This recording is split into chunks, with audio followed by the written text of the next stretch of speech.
সময় দর্শকবৃন্দ, আপনাদেরকে শুভেচ্ছা জানিয়ে আজকের অনুষ্ঠান শুরু করছি।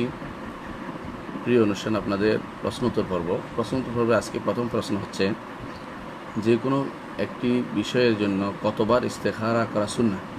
বিশেষ কারণে সালাত আদায় না করতে পারলে কি শুধু ইস্তেখারা দোয়ার মাধ্যমে সিদ্ধান্ত গ্রহণ করা যাবে? বিসমিল্লাহ, আলহামদুলিল্লাহ, ওয়াসসালাতু ওয়াসসালামু আলা রাসূলিল্লাহ ওয়া বা'দ। ইস্তেখারা করা সুন্নাহ। ইস্তেখারা অর্থ হচ্ছে তলবুল খায়র। আলিফ সিন তা অর্থ হলো ইচ্ছা চাওয়া, আর খার অর্থ খেয়ার, অর্থাৎ ভালো কল্যাণ চাওয়া। অর্থাৎ অনেক সময় মানুষ একটা সিদ্ধান্ত নিতে যাচ্ছে, অনেকগুলো আসছে, এইভাবে নয়। ধরেন যে কোনো একটা বিষয় নির্ধারণ করবেন আগে, যে এই বিষয়টা আমি করবো কি করবো না, একটা নির্ধারণ করে। অনেকগুলো আসার পর যেমন কারো প্রস্তাব আসছে 10-12টা বিয়ের, এইভাবে আল্লাহ কোনটা করবে এটা না, বড় একটা নির্ধারণ করে এইটা করবো কি করবো না ওইটা নির্ধারণ করবেন। এটা হচ্ছে ইস্তেখারা। নিয়মটা ফলো করতে হবে। নিয়মটা হচ্ছে 2 রাকাত নামাজ পড়বেন, ফরজ ব্যতীত অন্য যে কোনো, অর্থাৎ যে কোনো নফল 2 রাকাত নামাজ পড়বেন। পড়ে আল্লাহুম্মা ইন্নী আস্তাগফিরুকা বিইলমিকা ওয়া আস্তাগফিরুকা বিকুদরাতিকা ওয়া আসআলুকা মিন ফাদলিকা আযীম ফাইন্নাকা তাকদিরু ওয়া লা আকদির ওয়া তা'লামু ওয়া লা আ'লাম আল্লাহুম্মা ইন কুনতা তা'লামু আন্না হাযাল আমর। এই জিনিসটা মানে এটাকে নামটা মনে মনে বলবেন। খায়রুন লি ফি আজিলি ওয়া আজিলি ওয়া আকিবাতু আমরি আও ক্বালা আকিবাতু আমরি আজিলি ওয়া আজিলি। এরপর বলবেন ফাকদুরুলি ওয়াসসিলি মুবারাক লি ফি ইন কুনতা তা'লামু আন্না হাযাল আমর শাররুন লি ফি আজিলি ওয়া আজিলি আও ক্বালা আকিবাতু আমরি ফাসরিফু আন্নি ওয়াসরিফনি আনহু আবদুল আল খাইর সুবহান মারদানি বিহি। এটা হচ্ছে দোয়া। এটা আপনি হেসুল মুসলিম গ্রন্থ আমাদের যেটা আছে ওটাতে পেয়ে যাবেন। এটা মুখস্থ করবেন অথবা দেখে দেখে পড়বেন, কোনো সমস্যা নেই। মুখস্থ না পারলে দেখে দেখে পড়বেন। তো 2 রাকাত নামাজ পড়বেন আর এইটা পড়বেন। এটা হচ্ছে নিয়ম, কমপ্লিট নিয়ম, ইস্তেখারার নিয়ম। ইস্তেখারার ব্যাপারে নিয়ম হচ্ছে এটা পড়ার পরে ঘুমাইতে হইব, স্বপ্নে দেখতে হবে এরকম না। এরপর মন যেদিকে টানে সেটা। অনেক সময় মানুষ স্বপ্নে দেখে, আল্লাহ তাআলা তাকে হেফাজত, তাকে কোনো ইঙ্গিত করে দেয়, আলহামদুলিল্লাহ, এটা ভালো জিনিস। কিন্তু দেখতেই হবে, স্বপ্নে জরুরি না। এরপর মন যেটা টানে এটা করবেন। এর মধ্যে কোনো কল্যাণ আছে যে আল্লাহ তাআলা চাচ্ছেন না। সুতরাং নির্দিষ্ট করে একটা বিষয়ের প্রতি আপনি আগে নির্ধারণ করবেন, তারপরে ইস্তেখারাটা করবেন। আগে 2 রাকাত সালাত আদায় করবেন, তারপরে এই দোয়াটা পড়বেন। এটাই হচ্ছে কাজ। এখানে আগে পিছিয়ে বাড়তি কোনো কিছু নেই, এবং এইটার মাধ্যমে আপনার ইস্তেখারা হয়ে যাবে আলহামদুলিল্লাহ। ইস্তেখারার মধ্যে তলবুল খায়র, আল্লাহ তাআলা আপনাকে কল্যাণজনক কাজটা সেটা করতে দিবেন। যদি আপনার কাছে প্রকাশ্যভাবে কোনো কিছু অকল্যাণ মনেও হয়, মনে রাখবেন যে এর কোনো পরিণাম ফল নিশ্চয়ই ভালো নইলে আল্লাহ তাআলা আমাকে এইটার দিকে, আমি তো আল্লাহর কাছে চেয়েছি, কায় মনোবাক্যে চেয়েছি, আল্লাহ আমাকে এইটার দিকে যেহেতু আমাকে ফিরিয়ে দিয়েছে, নিঃসন্দেহে এটাই আমার করা উচিত, এটা ওইদিকে যাবে না আলহামদুলিল্লাহ। এখানে একটা হাদিস আছে, রাসূলুল্লাহ সাল্লাল্লাহু আলাইহি ওয়াসাল্লাম বলেছেন, মা খাবা মান ইস্তাখারা ওয়া মা নাদিবা মান ইস্তাশারা। কেউ যদি ইস্তেখারা করে তাহলে সে কখনো হতাশায় পড়বে না, আর যেমন নিন্দিত হবে না যে কেউ মানুষের সাথে পরামর্শ করে। তো কোনো কোনো বিষয় আছে পরামর্শ করা যায়, কোনো কিছু আসে ইস্তেখারা করা, দুইটা অনেক সময় করা যায় না। একান্ত ব্যক্তিগত বিষয় আল্লাহর সাথে ইস্তেখারা করা, এটা হলো রাসূলুল্লাহ সাল্লাল্লাহু আলাইহি ওয়াসাল্লাম শিক্ষা দিতেন। আব্দুল্লাহ ইবনে মাসউদ রাদিয়াল্লাহু আনহু বলেন, রাসূলুল্লাহ সাল্লাল্লাহু আলাইহি ওয়াসাল্লাম আমাদেরকে এই দোয়া শিক্ষা দিতেন একটা সূরার মতো শিক্ষা দিতেন। একটা কোরআনে একটা সূরা সালাত আদায় করতে যেমন লাগে, তেমনিভাবে এই দোয়াটা শিক্ষা দিতেন আমাদের বিভিন্ন কর্মকাণ্ডে, কোনো ভূমিকা নিতে, কোনো একটা অংশ, এটাকে সিদ্ধান্ত নিতে আমাদের এটা খুব দরকার হয়, জন্য রাসূলুল্লাহ সাল্লাল্লাহু আলাইহি ওয়াসাল্লাম আমাদেরকে শিখিয়েছেন। সেই হিসাবে রাসূলুল্লাহ সাল্লাল্লাহু আলাইহি ওয়াসাল্লাম এটা শিখিয়েছেন, এটা গুরুত্ব দেওয়া উচিত। আমাদের প্রত্যেকটি বড় কাজে, গুরুত্বপূর্ণ কাজ যেটা আমাদের, যেমন কেউ ব্যবসা করবে কিনা, বিয়ে করবে কিনা, যাবে কিনা কোথাও, কোনো এইগুলিতে ইস্তেখারা করাটা খুব জরুরি। ইস্তেখারা করাটা, সিদ্ধান্ত নেওয়াটা জরুরি। ইস্তেখারার জন্য নিয়ম ফলো করতে হবে আপনাকে। আপনি আগে পড়বেন, 2 রাকাত নফল সালাত পড়বেন, নফল সালাতের পরে এই দোয়াটা পড়বেন। এটাই হচ্ছে ইস্তেখারার নিয়ম। সুতরাং অর্ধেক করলে, শুধু দোয়াটা পড়ে নিলেই কিন্তু আপনার দায়িত্বটা আদায় হচ্ছে না।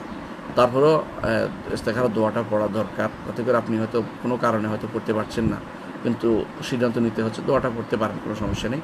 কিন্তু হাদিসে যেহেতু বলা হয়েছে কমপ্লিট ইস্তেখারার কমপ্লিট কোর্স হচ্ছে 2 রাকাত সালাত এবং এই দোয়া, সেই হিসেবে রাখলে আপনার সিদ্ধান্ত গ্রহণটা সোজা হবে এবং সেটা সঠিক হবে ইনশাআল্লাহ। তাহলে আপনাকে দুইটাই করা উচিত। যদি কেউ দোয়াটা পড়ে, সেটা এমনি দোয়ার মতোই হবে, সাধারণ দোয়ার মতোই কাজে লাগবে, কিন্তু সত্যিকার ইস্তেখারা পরিপূর্ণভাবে সেটা আদায় হবে না।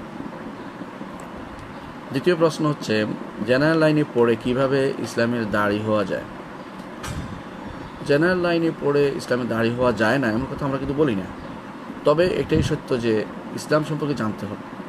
জেনারেল লাইনে পড়েছেন, আপনি ইসলাম সম্পর্কে জানছেন, কিন্তু ইসলামের মৌলিক আকীদা বিশ্বাসটা যদি আপনার ঠিক থাকে, মানহাজ যদি ঠিক থাকে, তাহলে জেনারেল লাইনে পড়া তো দোষণীয় না।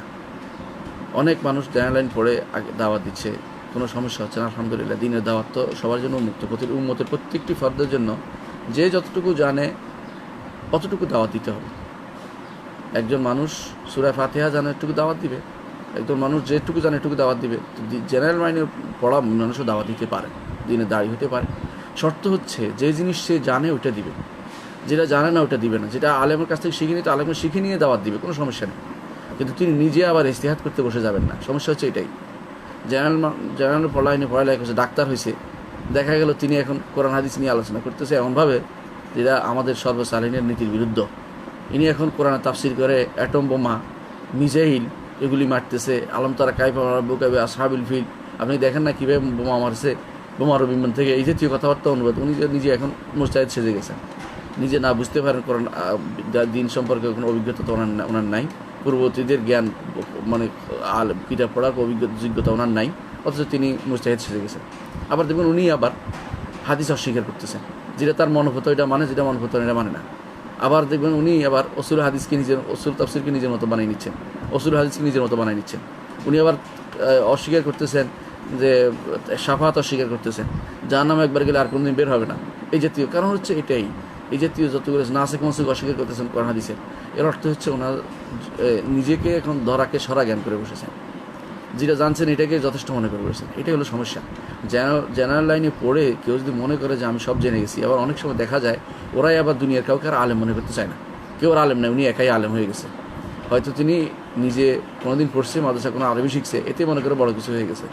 যেই ব্যক্তি কোনোদিন আলেমদের দার্সে বসে নেই, আলেমদের কাছে শিখে নেয়, সেই ব্যক্তি কোনোদিন আলেম দাবি করলে, সে আরবি পড়লেই আরবি জানলেই সে আলেম হয় না। আরবি জানলে তো আরব দেশের সব মানুষ আলেম হয়ে যেত। আরব দেশে সব মানুষ আরবি জানে, আরব দেশে সবাই আরবি জানে। আপনি পত্রিকা পড়তে পারে, সব মানুষ পত্রিকা পড়তে পারে, তাই বলে তারা আলেম বলবেন নাকি?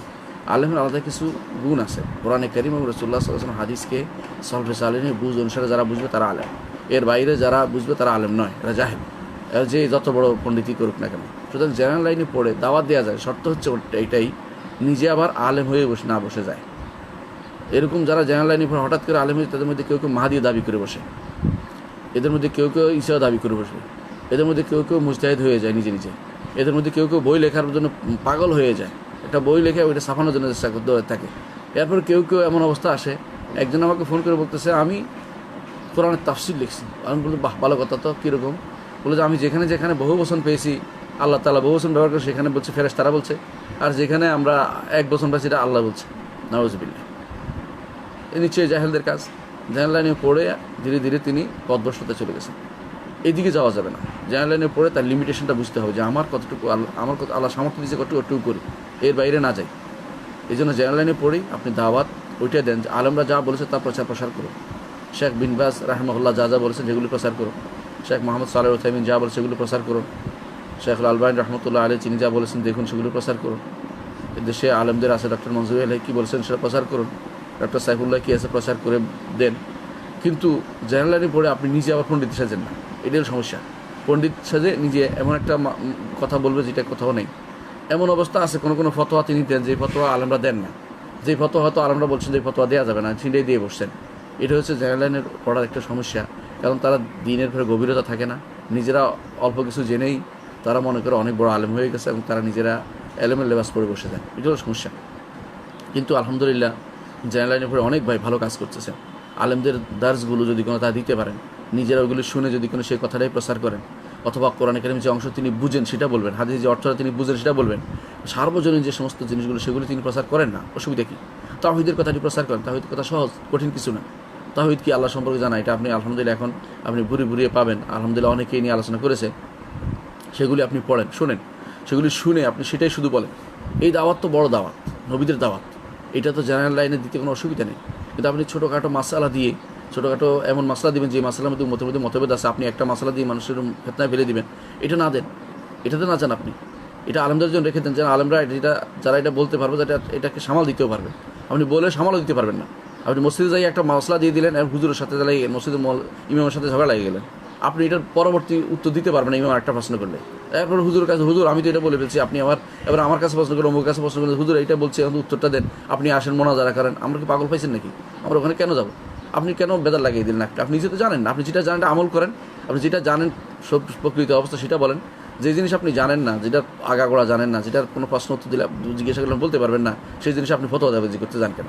সেটা না করে নিজে আমল করেন, অথবা বলেন যে আমি এটা অমুক কাছ থেকে শুনেছি, এটা বলেন, কিন্তু নিজে এমনভাবে বলেন না সেখানে একটা বৈরী পরিবেশ তৈরি করা। এগুলি অনেক ভাই জেনারেল লাইন ভাইদের মধ্যে এটা খুব বেশি দেখা যায়, কারণ আলেমদের মধ্যে এটা খুব দেখা যায় না। আলেমরা নিজেরা কোনো কিছু বললে সেটা সামাল দেওয়ার মতো অবস্থা, তারা জানে যে কীভাবে পরবর্তী পদক্ষেপ কী হতে পারে সেটার জন্য তৈরি আছে তারা। কিন্তু আমাদের সমস্যা হচ্ছে জেনারেল লাইনে পড়ে বাড়াবাড়ি যে না যায়। জেনারেল লাইনে পড়ে আপনি আলেমদের বক্তব্যটাকে প্রচার করুন, জেনারেল লাইনে পড়ে আপনি এলেম অর্জন করুন এবং এলেমটাকে প্রচার করুন, যেটা একদম সহজ সরল, যেটা সার্বজনীন, সেটাকে সবার মধ্যে প্রচার করুন। কোরআন হাদিস যেটা আপনি জানেন সেটা আপনি বলেন, হাদিসের অর্থ, কারণ তাফসিরের অর্থ যেটা আপনি জানেন সেটা বলেন, অথবা কোনো তাফসির থেকে নিয়ে সেটা ব্যাখ্যাটা আপনি বলতে পারেন, কোনো সমস্যা নেই। আমাদের তাফসিরে আছে, আমরা বিশুদ্ধ তাফসির করেছি, আপনি জানেন, সেখান থেকে আপনি কোনো একটা আয়াতের তাফসির বলে দেন যে এটা আমি ওখানে পড়েছি, এটা কাজে লাগবে, অথবা পড়ে শোনান, এটা কাজে লাগবে। কিন্তু সেখানে না হয়ে আপনি সেখানে ফতোয়াবাজ না হয়ে যান। এই জন্যই হচ্ছে সমস্যাটা। আমাদের অনেক ভাই অতি উৎসাহী হয়ে যায়, এটা যেন না হয়, এই জিনিসটা আমাদের খেয়াল রাখতে হবে। পরবর্তী প্রশ্ন হচ্ছে ব্র্যান্ডের কাপড় পরার বিধান কি? ব্র্যান্ডের কাপড় পরলে সমস্যা কি? ব্র্যান্ডের কাপড় পরলে কোনো সমস্যা নেই, যদি না করে এটা কোনো হয়, সোহরা হয়, লেবাসের সোহরা নিষিদ্ধ হাদিসে। লেবাসের সোহরা অর্থ হলো এমন কোনো পোশাক পরা যেটা দিয়ে প্রসিদ্ধি চায় কি এমন এক জামা পরেছে, কেউ বললো যে এমন এক জামা পরেছে যেই জামা এই বাংলাদেশ আর কোথাও পাওয়া যায় না, তাহলে প্রসিদ্ধি চেয়েছে সে। অথবা এমনভাবে পড়েছে যেটা ইউরোপীয় কোনো কালচারকে অনুসরণ করছে, বোঝা গেল সে একটা প্রসিদ্ধি চাচ্ছে। কিন্তু যদি কেউ আরবদের পোশাক পরে, স্বাভাবিকভাবে আরবদের পোশাকটা প্রসিদ্ধির ভিতরে পড়বে না। কেন পড়বে না? তাহলে সবাই পোশাক, সার্বজনীন পোশাক, এই লম্বা পোশাকটা, এখানে একক কোনো পোশাক না, কিন্তু এটা ব্র্যান্ডের ভিতরে পড়বে, নিষিদ্ধ পোশাকের ভিতরে পড়বে না। কিন্তু যদি কোনো এমন ব্র্যান্ড হয় যে ব্র্যান্ডের নিষিদ্ধ কোনো সিম্বল আছে সেটাতে, যেমন নাইক সিম্বল, যেটা গ্রিকের দেবী, সৌন্দর্যের দেবী, এরকম সিম্বল, অথবা কোনো খেলোয়াড়ের কোনো সিম্বল, অথবা খেলোয়াড়দের কোনো বিশেষ কোনো তাদের কোনো গায়ের জার্সি, এগুলি পরে কিনে সেগুলি পরে দেখানো হয় বা এগুলির অনুকরণ করলো, তাহলে সে মান্তা সাব্বাহ বিকাউমিন ফাহামিনহু, কেউ যদি কোনো জাতির সাথে সামঞ্জস্য বিধান করে তাদের মধ্যে অন্তর্ভুক্ত হবে। কিন্তু এর বাইরে ব্র্যান্ড, সাধারণ দেশে অনেক ব্র্যান্ড আছে, যেমন আছে অনেক সময় লুবনান আছে, রিসমেন আছে, বা এই জাতীয় যে সমস্ত ব্র্যান্ড আছে, অনেক এগুলি পরে কী জন্য? যে আমার এটা সুন্দর বোঝানোর জন্য, ভালো বা পোশাকে। এটা তো নাজায়েজ কিছু নেই, কারণ এটা তো কোনো কাফেরদের কোনো সিম্বল নয়, বা এটা দ্বারা কোনো খারাপ কোনো সিম্বল উদ্দেশ্য নয়, খারাপ কোনো টার্ম নিয়ে যায় না। কিন্তু অনেক সময় আছে রেইনবো সিম্বল নিচ্ছে, কেউ সমকামিতা বোঝানোর জন্য একটা সিম্বল ব্যবহার করছে। এগুলি, এই সিম্বল যেটা ব্যবহার করছেন ওইটা যদি কোনো অর্থ বহন করে খারাপ, তাহলে সেটা হারাম হবে। আর সেটা খারাপ অর্থ বহন না করে, কোনো, যেমন বাটা জুতা আপনি খাই দিচ্ছেন, বাটা লেখা আছে, এটা হারাম হওয়ার কিছু নেই। কিন্তু বাটা যদি কোনো হারাম কাজ করে সেটার জন্য বাটা দায়ী হবে, এবং আপনি যদি কোনো সেটাকে প্রমোট করে সেটার জন্য দায়ী হবেন। কিন্তু এই যে নামটা তো দোষের কিছু না। এখন তো বলে ইহুদিদের জিনিস আমি করবো না, এটা আপনার মনের ব্যাপার, ঠিক আছে, নীতিগতভাবে আপনি এটা করতেই পারেন, যে আমি নীতিগতভাবে ইহুদি জিনিস করবো না, ইহুদির এই কাজটা করবো না, এটা আলাদা। মুসলিমদের কোনো ব্র্যান্ডের জিনিস মুসলিম বানিয়েছে, সেটাকে আপনি বিরোধিতা করার কোনো দরকার নেই। অনেক সময় কোনো পোশাকের ব্র্যান্ড হয়, সুন্দর ব্র্যান্ড হয়, অনেকে কোনো দর্জি বা কোনো টেইলারে সেটা একটা ব্র্যান্ড বানিয়ে দিয়েছে, সেটাকে দেখতে সুন্দর লাগে, অসুবিধা কি? এটা নাজায়েজ কিছু নয়।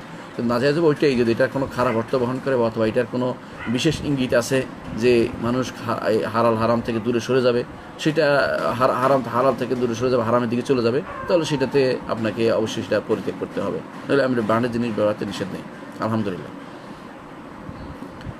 পরবর্তী প্রশ্ন হচ্ছে বাপের জমি কিন্তু ছোট ছেলের প্রয়োজন হওয়ায় বাপেরে বলে বড় ভাই জমিটা বাপেরে দিয়া বেচাইয়া দিছে, তবে সমস্যা হলো আরও 4টা বোন বা আরও একটা ভাই জমির হকদার, এখন কি বড় ভাইয়ের গুনাহ হবে? বাপের জমি বাপে যদি বিক্রি করে, কোনো ভাইয়ের অভাব দেখে, কোনো ছেলের অভাব দেখে, বিপদে দেখে বিক্রি করে যদি তাকে হেল্প করে, এটা জায়েজ আছে, কোনো সমস্যা নেই। বড় ভাই বলছে, সুপারিশ করছে বলে বাবা বিক্রি করছে, এই জন্য বড় ভাইয়ের গুনাহ হবে না। কারণ হচ্ছে এটা তো অভাবের কারণে দিচ্ছে, প্রয়োজনের কারণে মানুষ তার সম্পত্তি বিক্রি করবে, প্রয়োজনের কারণে তার কোনো সন্তানকে দিবে, এটাতে নাজায়েজ বলা হয় না। কিন্তু প্রয়োজন নাই, শুধু দেয়া, এটা হারাম। নোমান বিন বাশির রাদিয়াল্লাহু আনহু হাদিসে এসেছে, নোমান বিন বাশির রাদিয়াল্লাহু আনহু তিনি আসেন রাসূলুল্লাহ সাল্লাল্লাহু আলাইহি ওয়াসাল্লামের কাছে এসে বললেন যে আমার এই ছেলেকে, দ্বিতীয় পক্ষের সন্তান, এটা আর কি পরের ঘরের সন্তান, এসে বলছে আমি এই বাগানটা দিতে চাই। আমি বলছি আমার ওয়াইফকে, আমার ওয়াইফ বলছে না, যতক্ষণ পর্যন্ত রসুলকে সাক্ষী না বানানো হবে ততক্ষণ পর্যন্ত মানবো না। তো রসুলকে সাক্ষী বানাতে গেছে, রসুল বললেন যে আমি লা আশহাদু আলা জুর, মিথ্যার উপর আমি সাক্ষী হব না, কারণ তো সব সন্তানকে সমান দেওয়া নাই। এটা হচ্ছে ওই সময় যখন বিনা কোনো কারণ না থাকবে। যদি কোনো কারণ থাকবে, কোনো ছেলে ব্যবসা করতে গিয়ে বিপদে পড়ে গেছে, কোনো ছেলে অসুস্থ হয়ে পড়ছে, তার দেখার কিছু নেই, তার অভাবে সংসার চলছে না। এখন যদি ভাইয়েরা যদি কোনো ভাই না বলুক আর না বলুক, বাবা যদি কোনো তাকে হেল্প করতে চায়, অথবা কোনো মেয়ে বিপদে আসে স্বামীর বাড়িতে, সেখানে দেখছে বাবা দেখতেছে তার মেয়ের সমস্যা হচ্ছে, সেখানে তার ইনসাফ করার আরেক মেয়েকেও দিতে হবে এরকম জরুরি না। সে যেই মেয়ে অভাবে আছে তাকে দিবে, যে মেয়ে অভাবে না তাকে দেওয়ার প্রয়োজন নেই। এই মেয়ে যেন এটা নিয়ে কান্নাকাটি না করে, কারণ হচ্ছে যে অর্থাৎ যাকে দেয় না সেজন্য এই নিয়ে বাড়াবাড়ি না করে, কারণ হচ্ছে আল্লাহ তাআলা দিয়েছে, এর অভাবে আছে, অভাবটা যেন খেয়াল রাখে। বাবা অভাবী মানুষকে, অভাবী সন্তানকে, অভাবী পরিবারের অভাবী সদস্যকে যদি কোনো কিছু দান করে, বিক্রি করে, সম্পত্তি বিক্রি করে অথবা নিজের পকেট থেকে দান করে, এটার ব্যাপারে কারো কোনো কথা বলার কিছু নেই, কারণ নিজের সম্পত্তি নিজেই তাসারুফ করতে পারে। কিন্তু যদি কোনো কারণ না থাকে, বিনা কারণে দেওয়া হচ্ছে, সেটা হারাম। বিনা কারণ শুধু মহাবাত অর্থাৎ নিজের মহাব্বত বাড়াই দিলাম, যে এর আমার বেশি ভালো লাগে বেশি দিয়ে দিলাম, এটা জায়েজ নেই। কারণ এটা হচ্ছে ইনসাফ করার জন্য রাসূলুল্লাহ সাল্লাল্লাহু আলাইহি ওয়াসাল্লাম নির্দেশ দিয়েছেন। তিনি বলেছেন, ইত্তাকুল্লাহ, আল্লাহ তাকওয়া অবলম্বন করো, ওয়াদিলু বাইনা আবনাইকুম, তোমাদের সন্তানদের, আউলাদিকুম, তোমাদের সন্তানদের মধ্যে তোমরা ইনসাফ কায়েম করো। সুতরাং তখন হচ্ছে এই মাসালা যখন সেখানে কোনো অভাব থাকবে না, কোনো প্রয়োজন থাকবে না, বিনা প্রয়োজনে নিজে শুধু ভালোবাসার খাতিরে একজনকে বেশি করে দিলেন, সেটা জায়েজ নেই, এবং সেটার জন্য কেউ সুপারিশ করলো সেটা জায়েজ হবে না। সুতরাং আপনি যেই কারণে আপনার ছোটো ভাইকে বিক্রি করার জন্য সেটা যদি কোনো প্রয়োজনের কারণে হয়েছে, আপনি বলছেন যেহেতু প্রয়োজনের কারণে দিচ্ছেন, সেটা বিশেষ প্রয়োজনের বিশিষ্ট প্রয়োজনটা কিন্তু গ্রহণযোগ্য হতে হবে। গ্রহণযোগ্য কি? ছেলে সংসার চলতেছে, শুধুমাত্র বিদেশ যাওয়ার জন্য তারা বিক্রি করে টাকা দিতে হবে, এটা কিন্তু ঠিক না। কারণ কেন বিদেশে তার বিক্রি টাকা, অন্যদেরকে তো আপনি সেরকম বিদেশে পাঠান নাই, সেটার জন্য আপনি কেন দিবেন? সংসার চলতেছে, ব্যবসা করতেছে, অতিরিক্ত আনন্দের জন্য সেটার জন্য বিক্রি করে দেওয়া যাবে না। শুধু নিজস্ব কোনো প্রয়োজন, তার চলছে না, তার সংসার চলছে না, তার পরিবার চলতেছে না, তার সমস্যা আছে, বিপদে পড়ে গেছে, কোনো বিপদে আছে যেখান থেকে সে টাকা না হলে উঠতে পারতেছে না, এরকম জায়গা দিতে পারবেন। কিন্তু প্রয়োজনটা হতে হবে, বাস্তবে প্রয়োজন হতে হবে, আর দরুরাত যেন হতে হয়, প্রয়োজন যেন হয়, এটা আবার খেয়াল রাখতে হবে। শুধুমাত্র কামালিয়াত বা বাড়তি জিনিসের জন্য, বাড়তি তার হচ্ছে না, তার একটা দোতলা বাড়ি দরকারের জন্য সন্তানদের দিতে হবে, এটা জায়েজ নেই, এটা বাড়তি জিনিস। তো প্রয়োজনটা যেন হয়, প্রয়োজন মোতাবেক সীমাবদ্ধ থাকতে হবে। এই জন্য আরবি কায়দা উসুলিয়া হচ্ছে এটা, কায়দা ফিকহিয়া, আল দরুরাতু তুকাদ্দারু বিকাদারিহা, কায়দা ফিকহিয়া, আর দরুরাতু তুকাদ্দারু বিকাদারিহা, যতটুকু প্রয়োজন অতটুকুর মধ্যে সীমাবদ্ধ থাকতে হবে, প্রয়োজনের বাইরে আবার দিলে সবাইকে সমানভাবে দিতে হবে। আশা করি বিষয়টি আপনার বুঝে আসছে। পরবর্তী প্রশ্ন হচ্ছে, আমার পরিবার ও প্রতিবেশীরা বেদাতি, ইনশাআল্লাহ আমি সহি আকীদা অনুসরণ করি, তাই আমাকে গালমন্দ করে। তারা বলে বাবা মায়ের মতো কথা মতো না চললে আমার আমলে লাভ হবে না। এটা একটি চিরাচরিত সমস্যা। আপনি যদি কোনো আজ আমার ফেসবুকে ঢুকেন, আমাকে দেখবেন যে গালিগালাজ দিয়ে ভরাই ফেলছে। যারা এই সহি আকীদা চলে তারা গালিগালাজের জন্য প্রস্তুত হয়ে আসে। মুহাম্মদ রাসূলুল্লাহ সাল্লাল্লাহু আলাইহি ওয়াসাল্লাম সাইয়্যিদুল খালক, উম্মতের মধ্যে শ্রেষ্ঠ ব্যক্তি, উম্মতের মধ্যে এই বনি আদমের মধ্যে শ্রেষ্ঠ ব্যক্তি, বনি আদমের শ্রেষ্ঠ ব্যক্তি, এই ব্যক্তিকে কেউ কি ছাড় দিয়েছে? তাকে কি পাগল বলেনি? তাকে কি জাদুকর বলেনি? তাকে কি জিনগ্রস্ত বলেনি? তাকে কি কবি বলেনি? কি বলবে? তাকে কত রকমের কত কিছু যে বলছে তার হিসাব নেই। সুতরাং আপনাকে কি বলবে, গালমন্দ করবে, এটাকে গায়ে মাখতেই হবে না, ওটার দিকে মোটেই তাকাবেন না। ওটার তাকালে তো আপনি আমল করতে পারবেন না। আপনি যদি কোনো ওদের মতো হন যারা বলে ইন্না ওয়াজাদনা আবানা আলা উম্মাতিন ওয়া ইন্না আলা আথারিহিম মুক্তাদুন, আমরা আমাদের বাবা মাকে যেটার উপর পেয়েছি এটার উপরে চলবো, এবং বাবা মার বিরোধিতা করলে কেউ যদি বলে যে বাপের অবাধ্য অবাধ্য সন্তান যদি বলে, সেটার জন্য আপনার কিছু যায় আসে না। কারণ এটা যদি মুহাম্মদ রাসূলুল্লাহ সাল্লাল্লাহু আলাইহি ওয়াসাল্লাম বলতেন বা দাদার অনুসরণ করে চলতেন, তাহলে আর আমাদের হেদায়েত পাওয়া লাগতো না। যদি সাহাবায়ে কেরাম বলতো যে আমাদের বাপদাদার কথাই শুনে চলবো, তাহলে কেউ আর ইমানদার হইতে পারতো না। সুতরাং ইমান যেখানে আসে সেখানে যেতে হবে। এর বাপদাদার অনুসরণ যদি ভালো জায়গায় হয় সেটা করবেন, এতে কোনো সন্দেহ নেই। সেটা কি বাবা ইমানুর ভাষা ইমানুর ভাষা থাকবে, কেউ না বলেছে আবার বাবা ইমানুর ভাষা আমি নাস্তিক হয়ে যাবে, এটা না হয় আবার, বরং বাবার ভালো কাজগুলি মেনে নেবেন। মিল্লাতা আবিকুম ইব্রাহিম আলাইহিস সালাম মিল্লাত আমরা অনুসরণ করি কেন? কারণ তিনি ভালো কাজের প্রবর্তন দেখিয়ে দিয়েছেন, শত শত কাজ, ভালো কাজগুলি তিনি দেখিয়ে দিয়েছেন, তার মিল্লাতের উপরে। এই জন্য এই উম্মত পুরোটাই চলছে ইব্রাহিম আলাইহিস সালাম মিল্লাতের উপরে, কোনো সন্দেহ নেই। তার এই মিল্লাত কেন? সেটা হচ্ছে ভালো কাজ, কদওয়া হাসানা, উত্তম অনুসরণযোগ্য ব্যক্তিত্ব হচ্ছে ইব্রাহিম আলাইহিস সালাম এবং তার নবীরা, এবং আমাদের মুহাম্মদ সাল্লাল্লাহু আলাইহি ওয়াসাল্লাম এবং সাহাবায়ে কেরাম, তারা উত্তম আদর্শ, তাবেঈনরা উত্তম আদর্শ, ইমামরা উত্তম আদর্শ, এবং হেদায়েতের ইমাম, চার ইমাম, ফিকহের ইমাম, হাদিসের ইমাম, এরা উত্তম আদর্শ। যুগ যুগ ধরে যারা গ্রন্থ লিখেছেন ইমামরা, এদের উত্তম আদর্শ। এদের পথে চললে এটা আপনাকে বলবে না কেউ যে এটাকে আপনি বাপমার অনুসরণ করছেন, এটা হচ্ছে আদর্শ অনুসরণ করে চলা। আর বাপমার অনুসরণ হচ্ছে বাপমা যেটা বলছে এটা সত্য হোক আর মিথ্যা হোক মেনে নেব, এটা তো ঠিক না। সুতরাং আপনি যেহেতু সহি আকীদা অনুসরণ করে চলেন, আলহামদুলিল্লাহ আপনার উপরে এই আক্রমণটা আপনি যেদিন থেকে অনুসরণ করে সেদিন থেকে নেওয়ার জন্য প্রস্তুত হয়ে নিয়েছেন, এটা কিছুই মনে করার কোনো কারণ নাই, এটা হবেই। আপনার দায়িত্ব হচ্ছে এটাকে হাসি মুখে বরণ করে দাওয়াতের কাজ বেগবান করা, তাদেরকেও দাওয়াত থেকে আহ্বান করা যারা এই দাওয়াত দিচ্ছে, এই গালি দিচ্ছে এবং তারা আপনাকে গালমন্দ করতেছে, তারা বিভিন্নভাবে আপনাকে বদনামি করতেছে, এদেরকে আপনি দিনের দিকে আহ্বান করুন। হতে পারে যে ব্যক্তি আপনার এখন শত্রু একসময় মহাবন্ধুতে পরিণত হবে। আল্লাহ তাআলা কোরআনে কারীম বলেছেন, ওয়ালা তাস্তাবিল হাসানাতু ওয়ালা সাইয়্যা ولا تستوي الحسنة ولا السيئة ادفع بالتي هي أحسن فإذا الذي بينك وبينه عداوة كأنه ولي حميم ولا تستوي الحسنة ولا السيئة। ভালো মন্দ কখনো একরকম হতে পারে না। ইদফা বিল্লাতি হিয়া আহসান, যেটা ভালো এটা দিয়ে মন্দকে প্রতিহত করো। ফাইদা আল্লাযী বাইনাকা ওয়া বাইনাহু আদাওয়াতুন কাআন্নাহু ওয়ালিয়্যুন হামীম, তখন দেখতে পাবে, আশ্চর্য তুমি দেখতে পাবে যে যার সাথে তোমার শত্রুতা আছে, যার মধ্যে শত্রুতা হয়েছে দুজনের মধ্যে, একদম অন্তরঙ্গ বন্ধুতে পরিণত হয়ে যায়। এটা এটা এটা পরীক্ষিত সত্য। ওমর রাদিয়াল্লাহু আনহু রাসূলুল্লাহ সাল্লাল্লাহু আলাইহি ওয়াসাল্লামের সত্য ছিলেন, কিন্তু পরবর্তীতে এমন মানুষ হয়েছেন যেটা সোনার মানুষ, আপনি জানেন। সাহাবায়ে কেরাম একে অপরের সাথে কীরকম ছিলেন, পরবর্তীতে কি সোনার মানুষে পরিণত হয়েছে। সুতরাং এরা বেদাতিরা বেদাতি বলে গালি দেওয়া নিষিদ্ধ। আপনি তাদেরকে বেদাতি বলে না বলে তাদেরকে দিনের দিকে আহ্বান করুন, তাদের গালিগালাজ না করুন, তাদেরকে অপমানজনক কথা না বলুন, তাদেরকে এমন কথা বলুন যা দিয়ে তারা দিনের দিকে ফিরে আসবে এবং নিজে দিনের উপর আপনি অটল থাকুন। এবং কেউ যদি দিনের উপর গালি দিয়ে কিছু মনে করবেন না, গালি মামা প্রাপ্তি মনে করবেন এবং বাবা মায়ের কথা যতটুকু শরিয়া বিরোধী না অতটুকু শুনে চলবেন, আর যেটুকু শরিয়া বিরোধী হবে এটুকু মানবেন না, এটা বুঝেই বলবেন। এটাতে অবাধ্যতার কিছু নেই এবং আপনার আমলে লাভ হবে। যারা বলে হবে না তাদেরকে জিজ্ঞাসা করবেন যে তাহলে যুগ যুগ ধরে যারা ঈমান এনেছে, তাদের বাপ মায়ের কথা অনুসরণ করে তাদেরকে লাভ হয়েছে কি হয় না, তাদেরকে জিজ্ঞাসা করবেন। সুতরাং আপনার আমল আপনার কবর হবে, আপনার পিতামাতার আমল আপনার জন্য যাবে না, এটা মনে রাখতে হবে। আপনি যদি ভালো কাজ করেন, পিতামাতাও ভালো কাজ করে, তাহলে আপনার ভালো কাজ পিতামাতার আমল নামায় যোগ হবে, কিন্তু উল্টাটা হবে না। পিতামাতা অন্যায় করেছে, আপনার কবরে আমল নামা সেটা যোগ হবে না। যদি আপনি এর বিরোধিতা করেন, বিপক্ষে চলেন, তাহলে আপনার জন্য সহি আকীদার উপর থাকতেই হবে। সহি আকীদা বিশ্বাসে থাকেন, সালাফি আকীদা বিশ্বাসে থাকুন, সহি আকীদা বিশ্বাসে আপনাকে থাকতে হবে। এবং কেউ যদি গালি করে, এটা কিছু গালি দেয় কিছু মনে না করে আপনি আকীদার উপর দৃঢ় থাকুন, অটল থাকুন এবং পরবর্তী বিষয়ে দাওয়াতের ক্ষেত্রে বেগবান থাকুন। পিতামাতার সরাসরি বিরোধিতা না হলে তাদের অনুসরণ করে চলুন। এর বাইরে যাদের বেদাতের অনুসরণ করতে হবে, এটা যারা বলে তারা মিথ্যা কথা বলে, এটা করা যাবে না। আশা করি বিষয়টি বুঝে আসছে আপনার। পরবর্তী প্রশ্ন হচ্ছে, ফরজ গোসল ছাড়া এমনিতে আমরা যে গোসল করি সেই গোসলের কি কোনো নিয়ম আছে? কোরআন হাদিসে থাকলে জানাবেন। দেখুন, ফরজ গোসলের নিয়মটা বাধ্যতামূলক। আপনি জানেন যে এটা লাগে, কুলি নাকে পানি, হানাফি মাযহাব মতে এটা বাধ্যতামূলক। কুলি নাকে পানি দেয়া এবং সারা শরীরে পানি বইয়ে দেয়া, এটা মাযহাব মোতাবেক বাধ্যতামূলক। সারা শরীরে বইয়ে পানি দিতে হবে, এটা সব ইমাম নিকট। হানাফি মাযহাব মতে কুলি এবং নাকে পানি দিতে হবে বাধ্যতামূলক, তার এটা হবে না, তার ফরজ গোসল আদায় হবে না।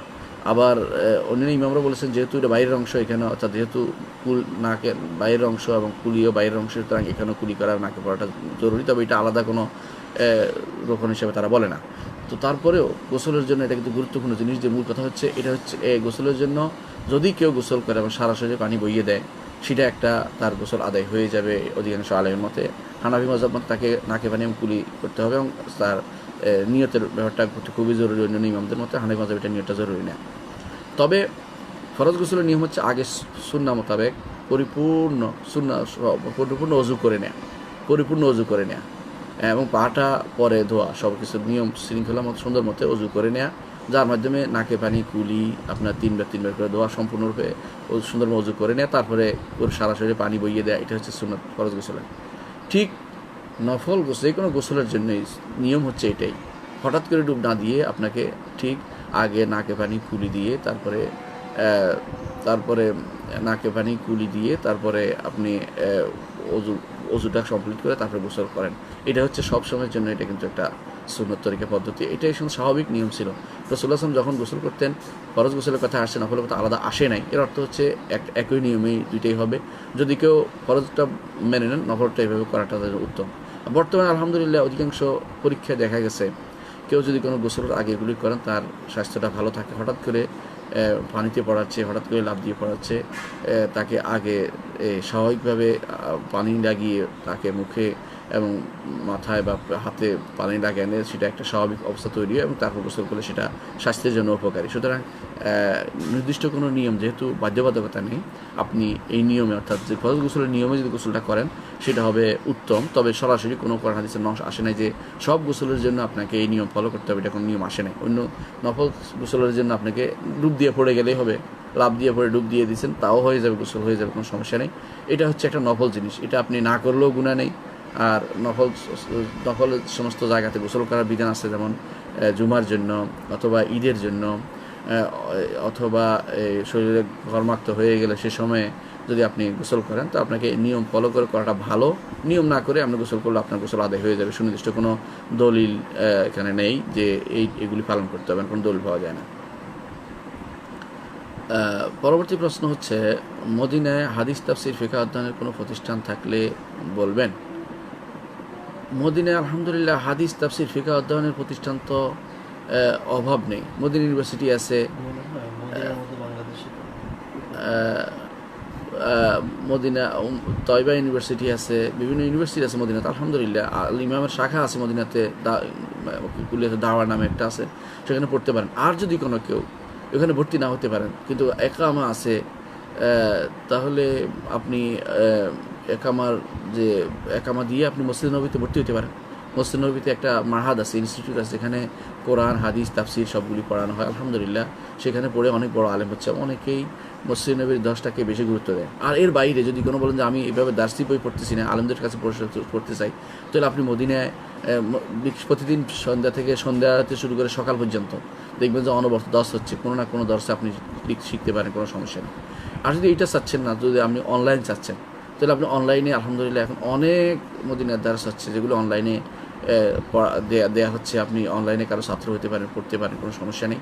সেই হিসেবে আপনি যে কোনো অনলাইনে অধ্যয়ন করতে পারেন। আপনি নেটে দেখবেন যে মসজিদ নবী থেকে অনেকে শেখের দার্স আছে, অনেক শেখে অনলাইন কোর্স আছে। বিশেষ করে আব্দুল মোহসিন আল কাসেম,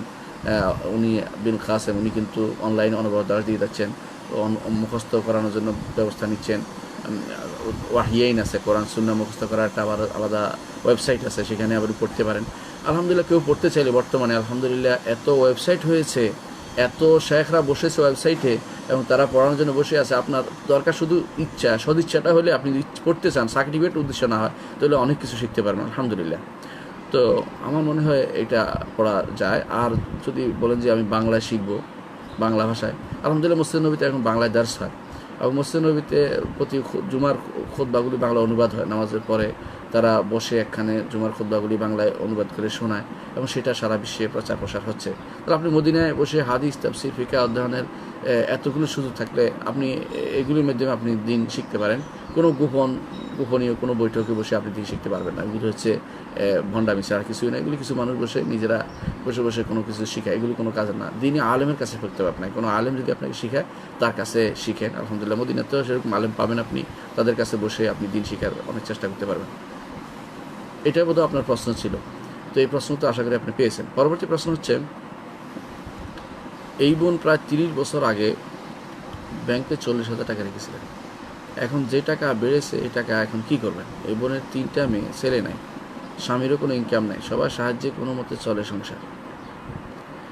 40,000 টাকা সংসারে রেখেছেন, তো ব্যাংকটা ইসলামিক হওয়া জরুরি ছিল। অনইসলামিক ব্যাংক থেকে যেটা আসবে সম্পূর্ণ সুদ, সেটা সুদ। তো এখন তিনি ব্যাংকের টাকা যেটা ইসলামিক হারে যদি পেতেন তাহলে সেটা তিনি ব্যবহার করবেন। সেটা হচ্ছে যে মুদারাবা, মুশারাকা বা মোরাবাহা বা যেটাকে বলা হয় হায়ার পার্সেস আন্ডার শারিকাতুল মুলক, এই জাতীয় সিস্টেমে যদি কোনো যাইতেন তাহলে সেটা জায়েজ হতো, ইসলামিক ব্যাংকিংগুলো যে সিস্টেম। আর যদি কোনো তিনি সুদি ব্যাংকে রেখে থাকেন তাহলে সেটা তার জায়েজ হবে না, সেটা হারামের মতোই। টাকাটা আলাদা করে রাখবেন, কোনো বিপদে পড়লে অসুস্থ রোগীকে দিবেন, কোনো পাবলিক টয়লেট করে দিতে পারবেন, রাস্তা দিতে পারবেন, গরিবদেরকে দিয়ে দিতে পারবেন, সবার আশা ব্যতীত, এটা তিনি করতে পারবেন। আর তিনটি মেয়ে আছে, মেয়েদের বিয়ে দিলে আপনার দায়িত্ব আদায় হয়ে যাবে। কোনো ভালো পয়সাওয়ালা দেখে বিয়ে দেন, তাতে করে আপনি পরবর্তীতে টাকার প্রতি আগ্রহী না হয়, ছেলে এরকম হয়। আর স্বামী যদি ইনকাম না থাকে তাহলে আপনি এই স্বামীর জন্য ব্যয় করতে পারবেন মূল টাকা থেকে, কিন্তু হারাম টাকা কিন্তু আপনার সন্তানদের খাওয়াতে পারবেন না। যদি না আপনি একেবারে হারামের মধ্যে পড়ে যান, অর্থাৎ আপনি টাকা 40,000 খরচ করতে করতে শেষ হয়ে গেছে, কিছু নাই, তখন আপনার জন্য সেটাও ব্যয় করতে পারবেন, কারণ সেটা অন্যকে দেওয়ার চেয়ে আপনি নিজে ব্যয় করতে পারবেন। কিন্তু একজন মানুষ কখনও আগে চিন্তা করবে না যে আমি হারামটা রেখে দিই, পরে আমি খাবো শেষ হয়ে গেলে, এটা রেখে দেওয়া জায়েজ নেই। এই জন্য আপনার জন্য দায়িত্ব হবে এখন, যেহেতু আপনি 40,000 টাকা রেখেছেন, 40,000 টাকা আপনার রয়েছে, ওটা উঠে ফেলেন। অতিরিক্ত যে টাকা সেখানে যোগ হয়েছে, এটা আপনি কোনো কল্যাণমূলক কাজে ব্যবহার করেন। এটাকে নিজে কাজে ব্যবহার করতে পারবেন না, নিজের কাজে ব্যবহার করতে পারবেন না, কল্যাণমূলক কাজ, জনকল্যাণমূলক ব্যবহার করতে পারবেন।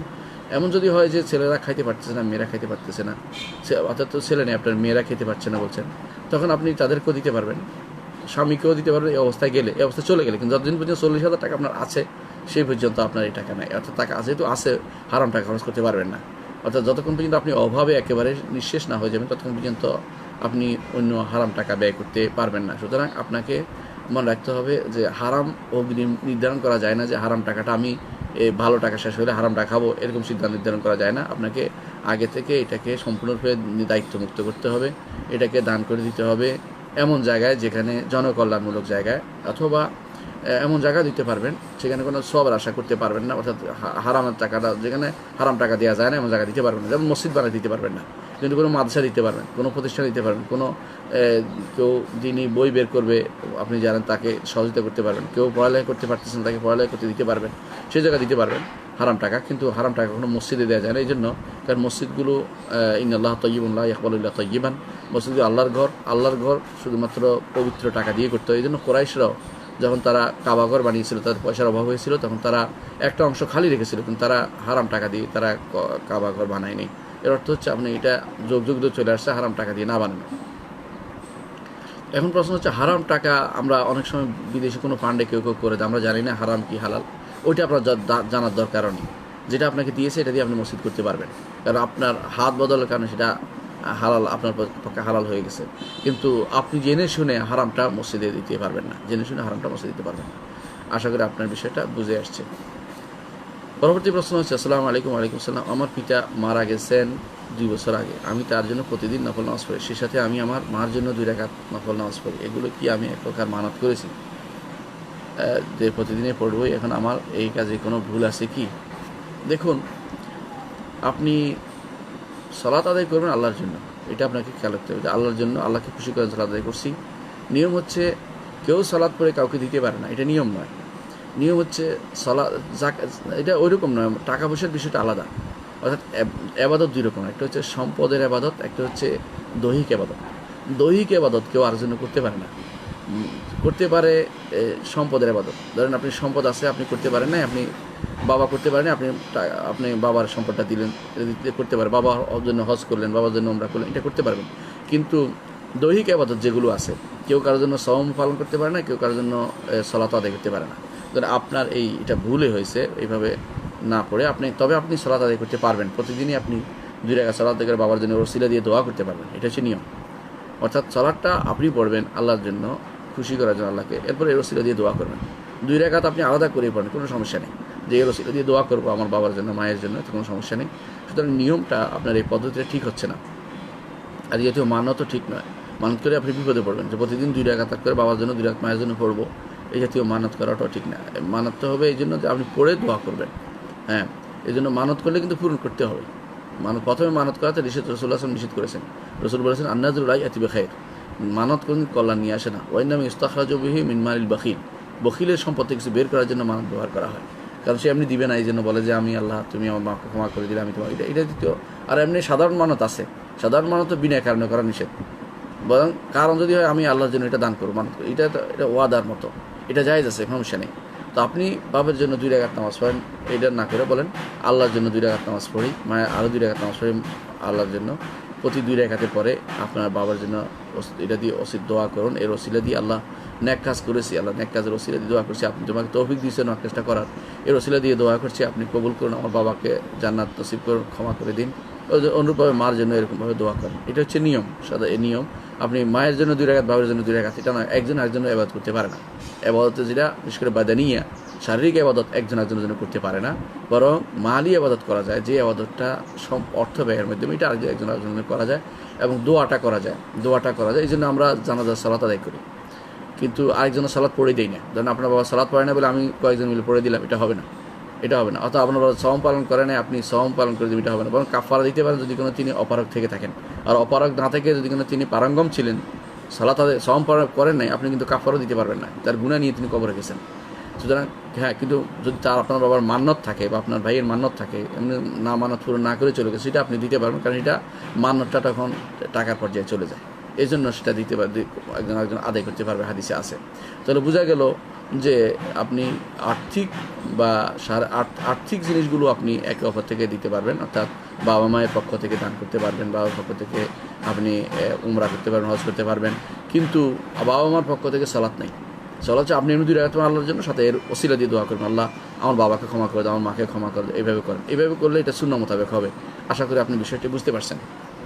পরবর্তী প্রশ্ন হচ্ছে, যখন আমাদের দ্বারা কোনো খারাপ কাজ হয় তখন কি শয়তানের পক্ষ থেকে হয় নাকি আমাদের পক্ষ থেকে হয়? আপনি বলছেন আমাদের দ্বারা, এর অর্থ হচ্ছে আপনার পক্ষ থেকে হয়। শয়তান শুধু ওয়াসওয়াসা দেয়, শয়তান ওয়াসওয়াসা দেয়, শয়তান কুমন্ত্রণা দেয়। মিন শারিল ওয়াসওয়াসিল খান্নাস, খান্নাসে আপনার অন্তরের ভিতরে বসে কুমন্ত্রণা দিচ্ছে, এটা করো, এটা করো, এটা করো। তখন আপনার দ্বারাই হচ্ছে, শয়তানের দ্বারা হচ্ছে না। সুতরাং আপনাকে এই জন্য দায়ী দায়িত্ব বহন করতে হবে আপনাকে। কুল্লু নাফসিন বিমা কাসাবাত রাহিনা, প্রত্যেকটি নফস যা সে অর্জন করেছে এটার জন্য বন্ধক থাকে। ইল্লা আসহাবুল ইয়ামিন, যারা ডান হাতের মানুষ, ডান দিকের মানুষ, তারা ব্যতীত। সুতরাং যারা খারাপ কাজ করে, ফাসেক ফাজের, এরা নিজের কাজ নিজেই করে, নিজেরটা নিজে করে। অর্থাৎ নিজে যে অন্যায় করে নিজেরও দোষ, শয়তানের দোষ দিয়ে লাভ নাই। শয়তানের দোষ দিয়ে লাভ নাই কেন? শয়তান তো অন্যায়ের জন্যই আছে, আপনি জানেন না, আপনি জানেন। আল্লাহ তাআলা বলেই দিয়েছেন কোরআনে কারীমে, ইন্না শায়তান লাকুম আদুউন ফাত্তাখিযু আদুওয়া, শয়তান তোমাদের জন্য শত্রু, তাকে শত্রু হিসেবে গ্রহণ করো। আপনি শত্রুকে বন্ধু কেন নিলেন? এটা হচ্ছে আপনার দোষ, কিন্তু শয়তান করেছে এরকম না, আপনি করেছেন। আপনার এই জন্য আল্লাহ তাআলা বলছেন লাহা মা কাসাবাত ওয়া আলাইহা মা ইকতাসাবাত। যদি তার পক্ষে কাজ করেন আপনি, যেমন আপনার হবে, বিপক্ষে কাজ করলে, অর্থাৎ দ্বীনের বিপক্ষে কাজ করলে সেটাও আপনার বিপক্ষে সাক্ষী হবে। কিন্তু একজন মানুষ শয়তানের দোষ দিয়ে নিজে বেঁচে যাবে এটা না। আপনি শয়তানের কুমন্ত্রণা আপনি নিচ্ছেন, আপনি নফসে আম্মার কুমন্ত্রণা নিচ্ছেন, আপনি খারাপ বন্ধুবান্ধবের কুমন্ত্রণা নিচ্ছেন। এগুলির কারণে আপনি যেটা করছেন এজন্য আপনি দায়ী হবেন।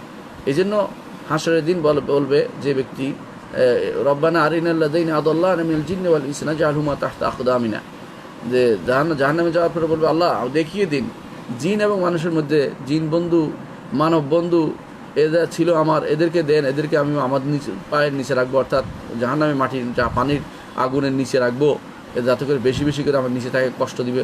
হ্যাঁ, এইটা তো কোনো লাভ হবে না তখন। হ্যাঁ, কেন লাভ হবে না? তখন আল্লাহ তাআলা লিকুল্লিন দেয়া, এখন সবাই ডবল দিচ্ছি, আল্লাহ তাআলা বলবেন লিকুল্লিন দেয়া, এখন প্রত্যেকের জন্য ডবল দিচ্ছি। এটা বলছে তো, এটা কোনো লাভ নেই, আরও বাড়বে, শাস্তি আরও বাড়বে। সুতরাং শয়তানের দোষ দিয়ে অথবা বন্ধুর দোষ দিয়ে আপনি পার পেতে পারবেন এরকম নয়। আপনার জন্য আপনি দায়ী, আপনার আমলের জন্য আপনি দায়ী। লাহা মা কাসাবাত ওয়া আলাইহা মা ইকতাসাবাত। একজন মানুষ নিজে যেন ভালো কাজ করলো সেটা যেমন তার জন্য পক্ষে লেখা হবে, খারাপ কাজ করলো সেটা তার পক্ষে লেখা হবে। এটা শয়তানের পক্ষে, শয়তানের দোষ দিয়ে আপনি পার, শয়তান আমার টাকা দিছে, শয়তানের গালিগালাজ করলেন, কাজ হবে না। আপনি কেন শয়তানের কথা শুনলেন, এই জন্য আপনি দায়ী, আপনি এর জন্য শাস্তি পেতে হবে, যদি না তওবা করে ইস্তেগফার আল্লাহর কাছ থেকে ক্ষমা প্রার্থনা না নিয়ে যান। পরবর্তী প্রশ্ন হচ্ছে, আহমদ ইয়ার খান নাইমি রচিত জাল হক কিতাবের গ্রহণযোগ্যতা সম্পর্কে জানতে চাই। আহমদ ইয়ার খান নাইমি রচিত জাল হক কিতাবটি কোনোভাবেই কোনো মানুষের ঘরে থাকা উচিত না। আচ্ছা, এইটা হচ্ছে যত শিরকি আকিদাকে প্রমোট করার জন্য এই কিতাবটি রচনা করা হয়েছে। আহমদ ইয়ার খান নাইমি ওরা হচ্ছে রেজবি অথবা আহমদ রেদা খানের গোষ্ঠী, এরা সবটি হচ্ছে পদভ্রষ্ট গোষ্ঠী।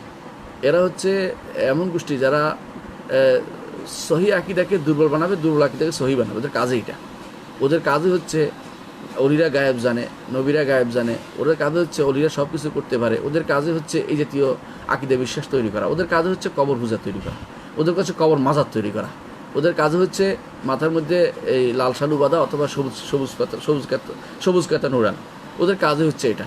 এবং ওরা কোনোদিন আহলে সুন্নাত ওয়াল জামাতের কাতারে কোনোভাবেই আসে না, অথচ নিজেদের নাম দিয়ে অনেক সময় আহলে সুন্নাহ নাম দিয়ে দেয়, অথবা আহলে সুন্নাহ অথবা সুন্নি নাম দিয়ে দেয়।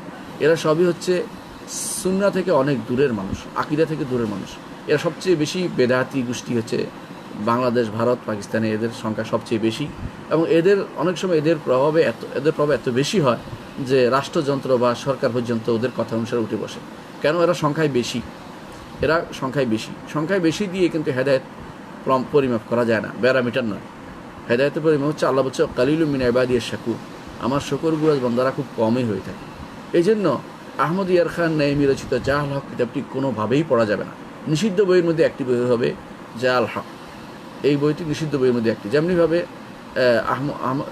আহমদ রেদা খানের যত বই সবগুলো নিষিদ্ধ তালিকার ভিতরে পড়া উচিত, আর আহমদ ইয়ার খান নাইমির যত বই সবগুলো নিষিদ্ধ বইয়ের তালিকার মধ্যে থাকা উচিত। এগুলি কোথাও ছাপানো উচিত নয়, এগুলি কোথাও প্রমোট করা উচিত নয়, বলা উচিত নয়। যারা আলেমে দ্বীন আলহামদুলিল্লাহ তারা সব বুঝতে পারে, যারা জাহেল তাদের কাছে অনেক সময় আবেগ নিয়ে তারা আসে। আবেগ কি, যে যদি এটা বলি তাহলে এই মুহূর্তে তোমার রোগ ভালো হয়ে যাবে, হয়তো আল্লাহ তাআলা ওই মুহূর্তে মঞ্জুর করেছেন ভালো হওয়ার, সে ভালো হয়ে গেছে, এখন বলা হয়েছে কারামত হয়ে গেছে, ওই জাতীয় জিনিসটাই হয় সাধারণত। এরা কি করে, বেশিরভাগ জায়গাতে এই জাতীয় কারামত দিয়া অথবা কোনো একটা ভেলকিবাজি দিয়া, কোনো একটা বিশেষ কোনো চিহ্ন দিয়া, শয়তানের কারসাজি দিয়া, এই জাতীয় জিনিস দিয়ে অনেক সময় তাদের কথাকে প্রমোট করে। এই জাতীয় গ্রন্থের মধ্যে একটি হচ্ছে জাল হক। এটা পুরোটাই আগাগোড়াই হচ্ছে বিভ্রান্তিতে ভরা এবং কুফুরি আকিদা, শিরকি আকিদাতে ভরা। এর বাইরে 133 মাসলা নামে লেখা লেখকের গ্রন্থটাও বিভ্রান্তি, পুরোটাই আকিদা বিভ্রান্তি, পুরোটাই সহি আকিদা বিরোধী। এই জন্য এই গ্রন্থগুলি সবগুলি থেকে আমাদের পিছিয়ে থাকতে হবে। এগুলো কোথাও কেউ প্রমোট করবেন না, এগুলি নামও বলবেন না, এগুলো উচ্চারণ করবেন না, এগুলি কোথাও কিনেও দিবেন না, বাজারও বিক্রি করবেন না। করলে আপনি দায়ী হবেন, করলে আল্লাহর কাছে আপনি, কারণ আপনি অন্যায় কাজে সহযোগিতা করছেন। আল্লাহ তাআলা বলছেন যে ওয়াতাআওয়ানু আলাল বিররি ওয়াত তাকওয়া ওয়ালা তাআওয়ানু আলাল ইসমি ওয়াল উদওয়ান, ভালো কাজে একে অপরের সহযোগিতা করো, আর তোমরা অন্যায় খারাপ কাজে একে অপরের সহযোগিতা করো না। এই গ্রন্থগুলি হচ্ছে সেরকম অন্যায়ের কাজ, এগুলি কখনো লেখা উচিত না। এগুলি শয়তান কুমন্ত্রণা দিয়ে লিখিয়েছে এবং সেগুলো মানুষের মধ্যে প্রসার পাচ্ছে। এই গ্রন্থগুলো থেকে আমাদের দূরে থাকতে হবে। আল্লাহ আমাদের বোঝার তৌফিক দান করুন। পরবর্তী প্রশ্ন হচ্ছে, আসসালামু আলাইকুম। ওয়ালাইকুম আসসালাম। স্যার, প্রচুর ফেক আইডি ব্যবহার হচ্ছে, সে সম্পর্কে কিছু বলতে অনুরোধ করছি। দেখুন, ফেক তো হারাম এমনিতেই। ফেক আইডি ব্যবহার করে মানুষকে বিভ্রান্ত করা এবং ফেক আইডি ব্যবহার করে একজনের নাম দিয়ে ফেক আইডি ব্যবহার করে তার বিরুদ্ধে অনেকক্ষণ কথা বলে আবার ফেক আইডি মুছে দেওয়া, এগুলো হচ্ছে জাহেলদের কাজ, এগুলো হচ্ছে ফেক লোকদের কাজ। এই যে অন্ধকার গলিতে বসে একজনে ফেক নাম দিয়ে চালাচ্ছে, এই লোকটাকে আপনারা জানেন, সে তো আল কায়দার লোক, এই তামিম আল আদনানী, আল কায়দার লোক। তামিম আদনানী নামে এক ব্যক্তি আমেরিকা যে টুইন টাওয়ার ধ্বংস করছে, এর ছেলেদের একটা নাম ছিল তামিম আদনানী, ওর নাম দিয়ে ফেক আইডি চালাই দিচ্ছে। আপনি বুঝতে পারছেন কতটুকু শয়তানি করতেছে। এই জাতীয় ফেক আইডি দিয়ে বেশিরভাগ সময় যারা করে, বেশিরভাগই হচ্ছে এই জাতীয় সন্ত্রাসী লোক, এরাই কাজগুলি করে, অথবা তার কোনো খারাপ উদ্দেশ্য আছে। ফেক আইডি কোনো ভালো মানুষ ব্যবহার করতে পারে না। মানুষ কখনো ফেক আইডি কেন ব্যবহার করবে? তার আইডি একটি হবে যেটা সে চিনে, সে হক কথা বলবে, সাহসিকতার সাথে কথা বলবে, যেটা জানে সেটা বলবে, যে জানে এটা বলবে না।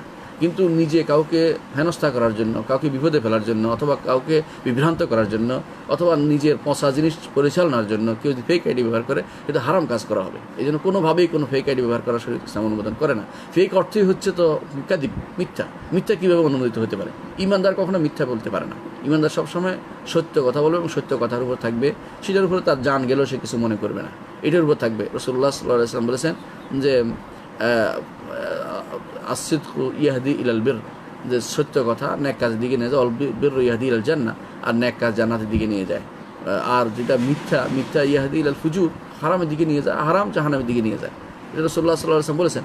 সুতরাং একজন মানুষ কখনো এই ফেকের ব্যবহার করতে পারে না। যে কোনো ফেক চুল যেমন নিষিদ্ধ, মানে ফেক চুল বুঝেন তো, মাথার মধ্যে চুল লাগাইছে, এটা ফেক চুল। আবার দেখবেন ফেক নাম লিখছে হাতের মধ্যে, আবার দেখবেন ফেক নাক লাগাইছে। ফেক জিনিস ইসলাম অনুমোদন করে না কোনোভাবেই। ফেক কোথাও জায়েজ না ফেক। সুতরাং ফেক ব্যবহার করা কোনোভাবে যায়। ইসলাম একটি জিনিস অনুমোদন করেছে, এটা হলো তাওরিয়ার তো কোনো বিপদ হয়েছে, সমস্যা হচ্ছে, সেখানে বাঁচার জন্য সে একটা পথ অবলম্বন করেছে। এটা হলো একটা স্বাভাবিক জিনিস, তাওরিয়া বলে এটাকে, যে একটা কথা বলে কোনো রকম সেখান থেকে পার হওয়া, এটা ফেক কিছু না। কিন্তু ফেক ব্যবহার করছে যারা, বেশিরভাগই হচ্ছে শয়তান টাইপের লোক, ষণ্ডা টাইপের লোক, এবং সেগুলি হচ্ছে বেশিরভাগ এদের পথভ্রষ্ট মনে রাখবেন।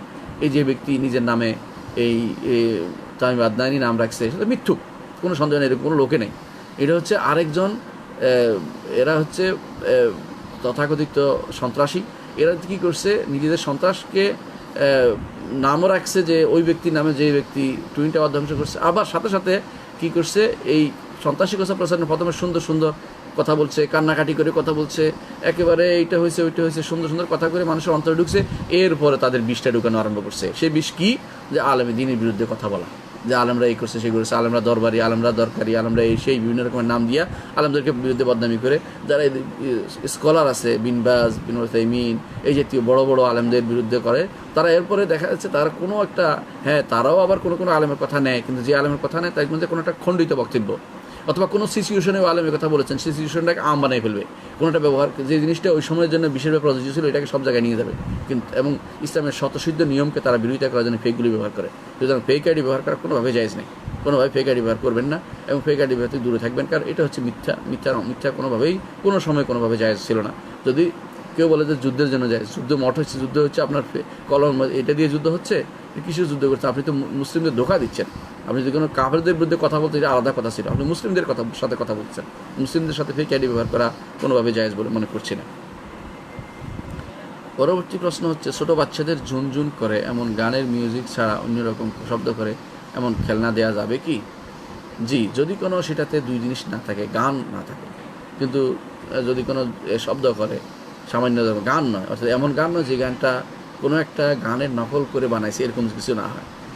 অনেক কিছু আছে, যেমন বলতে পারে যে কোনো একটা কবিতার মতো এটাকে গানের শব্দ দিয়ে তার বাচ্চাদেরকে আকৃষ্ট করছে।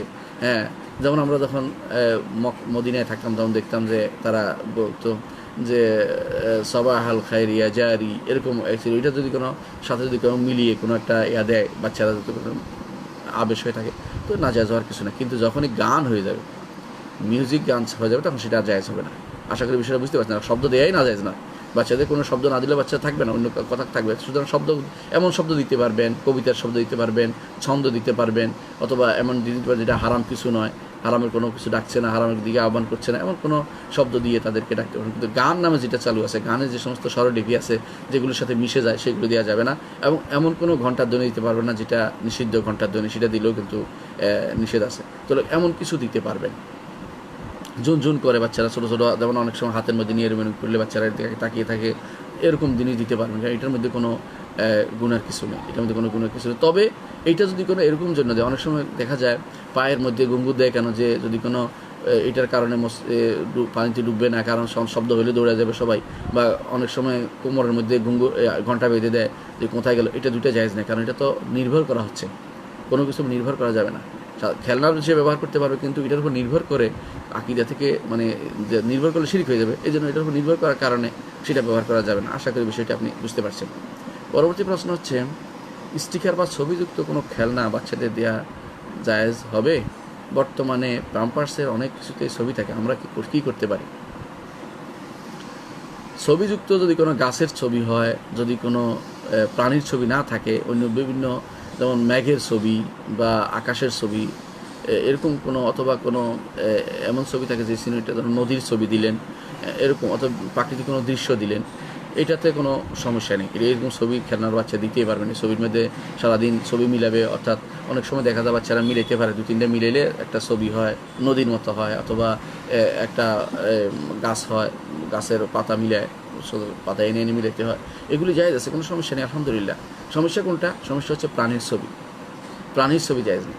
মানুষ, গরু, এই জাতীয় কোনো প্রাণীর ছবি, যেগুলো প্রাণ আছে, প্রাণের ছবি যদি কোনো বাচ্চাদের দেন, তাহলে একসময় তারা এটাকে স্বাভাবিক মনে করবে এবং এটা হারামের ভিতরে পড়ে যাবে। অথবা যেমন এমন কিছু করে অনেক সময় যে নাক লম্বা করে, ঠোঁট বাঁকা করে একটা বানায়, বিভিন্ন কার্টুন বানায়, এগুলো মানুষের ছবি বানায়, তাহলে এটাও জায়েজ নেই।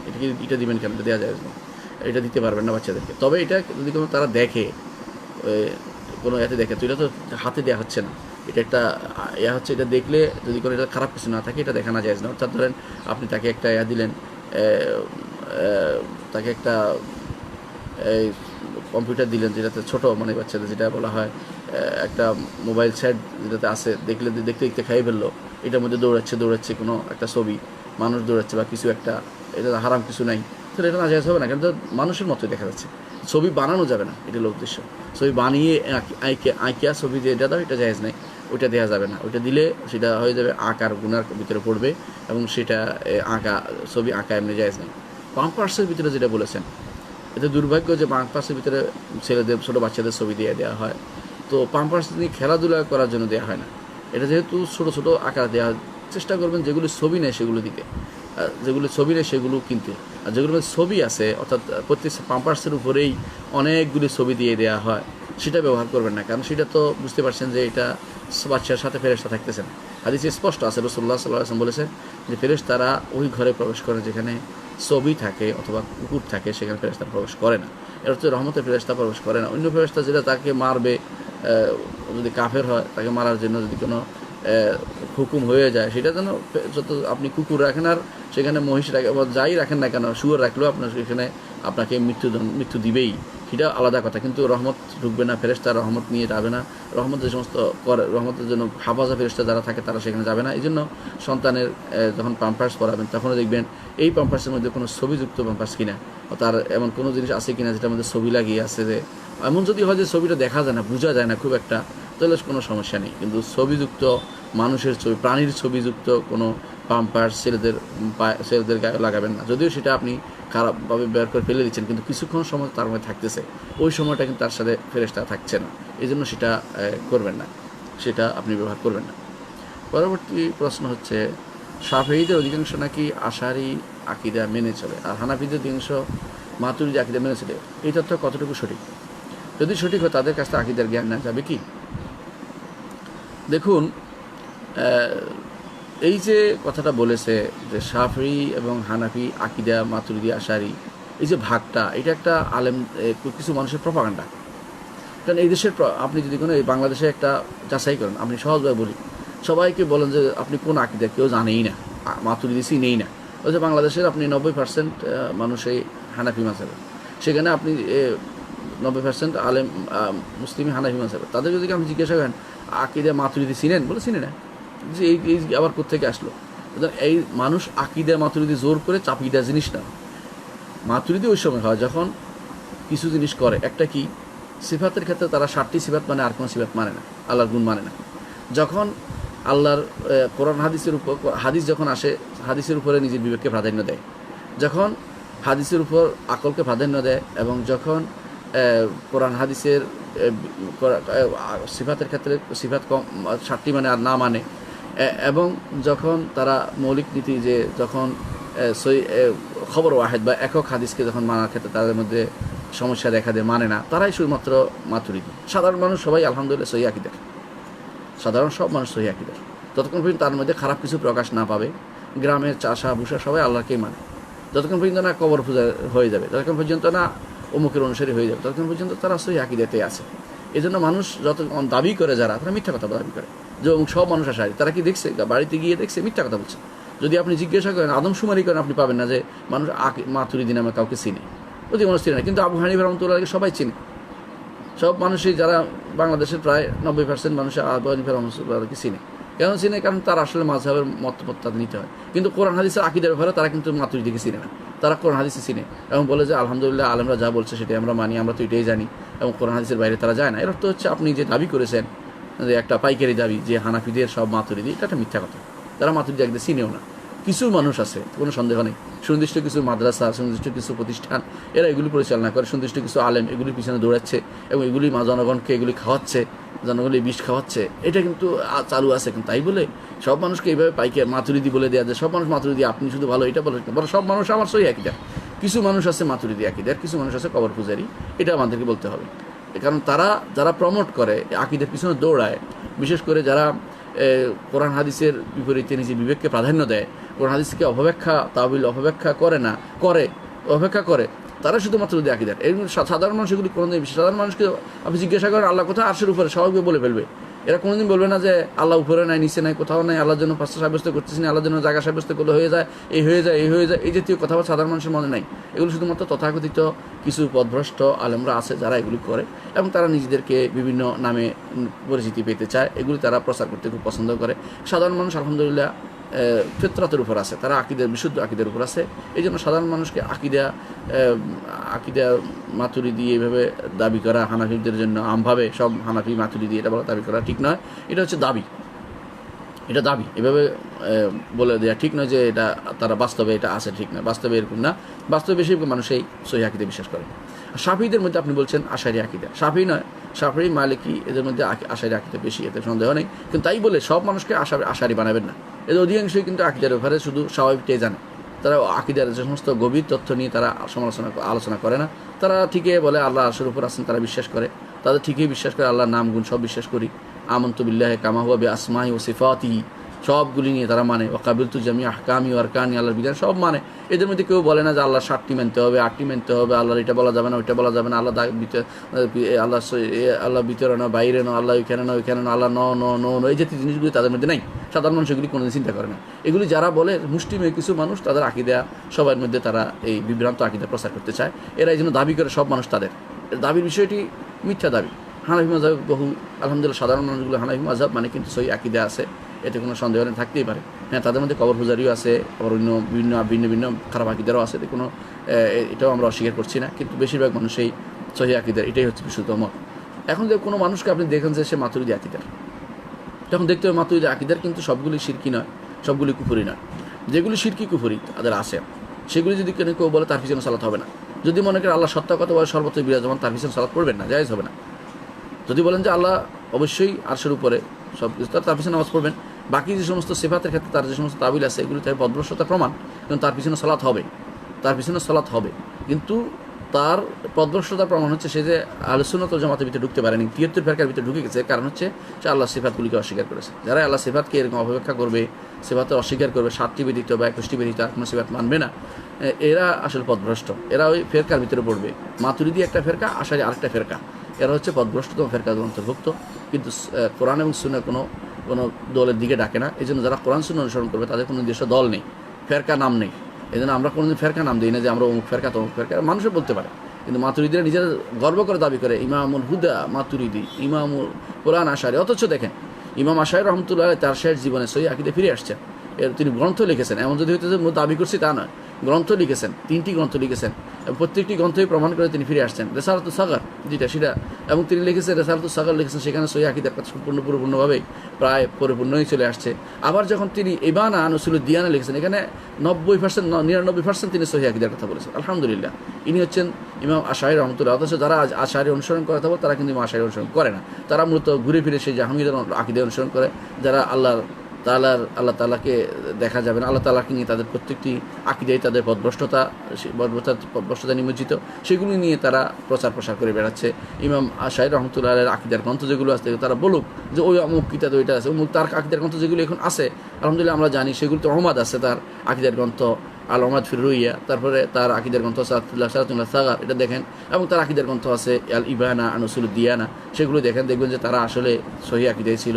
পরবর্তীরা ভিন্ন তার নাম বিক্রি করে খাচ্ছে, অথচ তার আকিদা গ্রহণ করতে তারা রাজি নয়। ইমাম আশারি রহমতুল্লাহ আলাই তার এই যে মাকালাতুল ইসলামিয়্যিন যে গ্রন্থটি, সেখানেও তিনি সহি আকিদা যা তুলে ধরেছেন এটা হচ্ছে সহি বিশুদ্ধ আকিদা, সালাফ সালেহিন আকিদা, আসহাবুল হাদিসদের আকিদা তুলে ধরেছেন।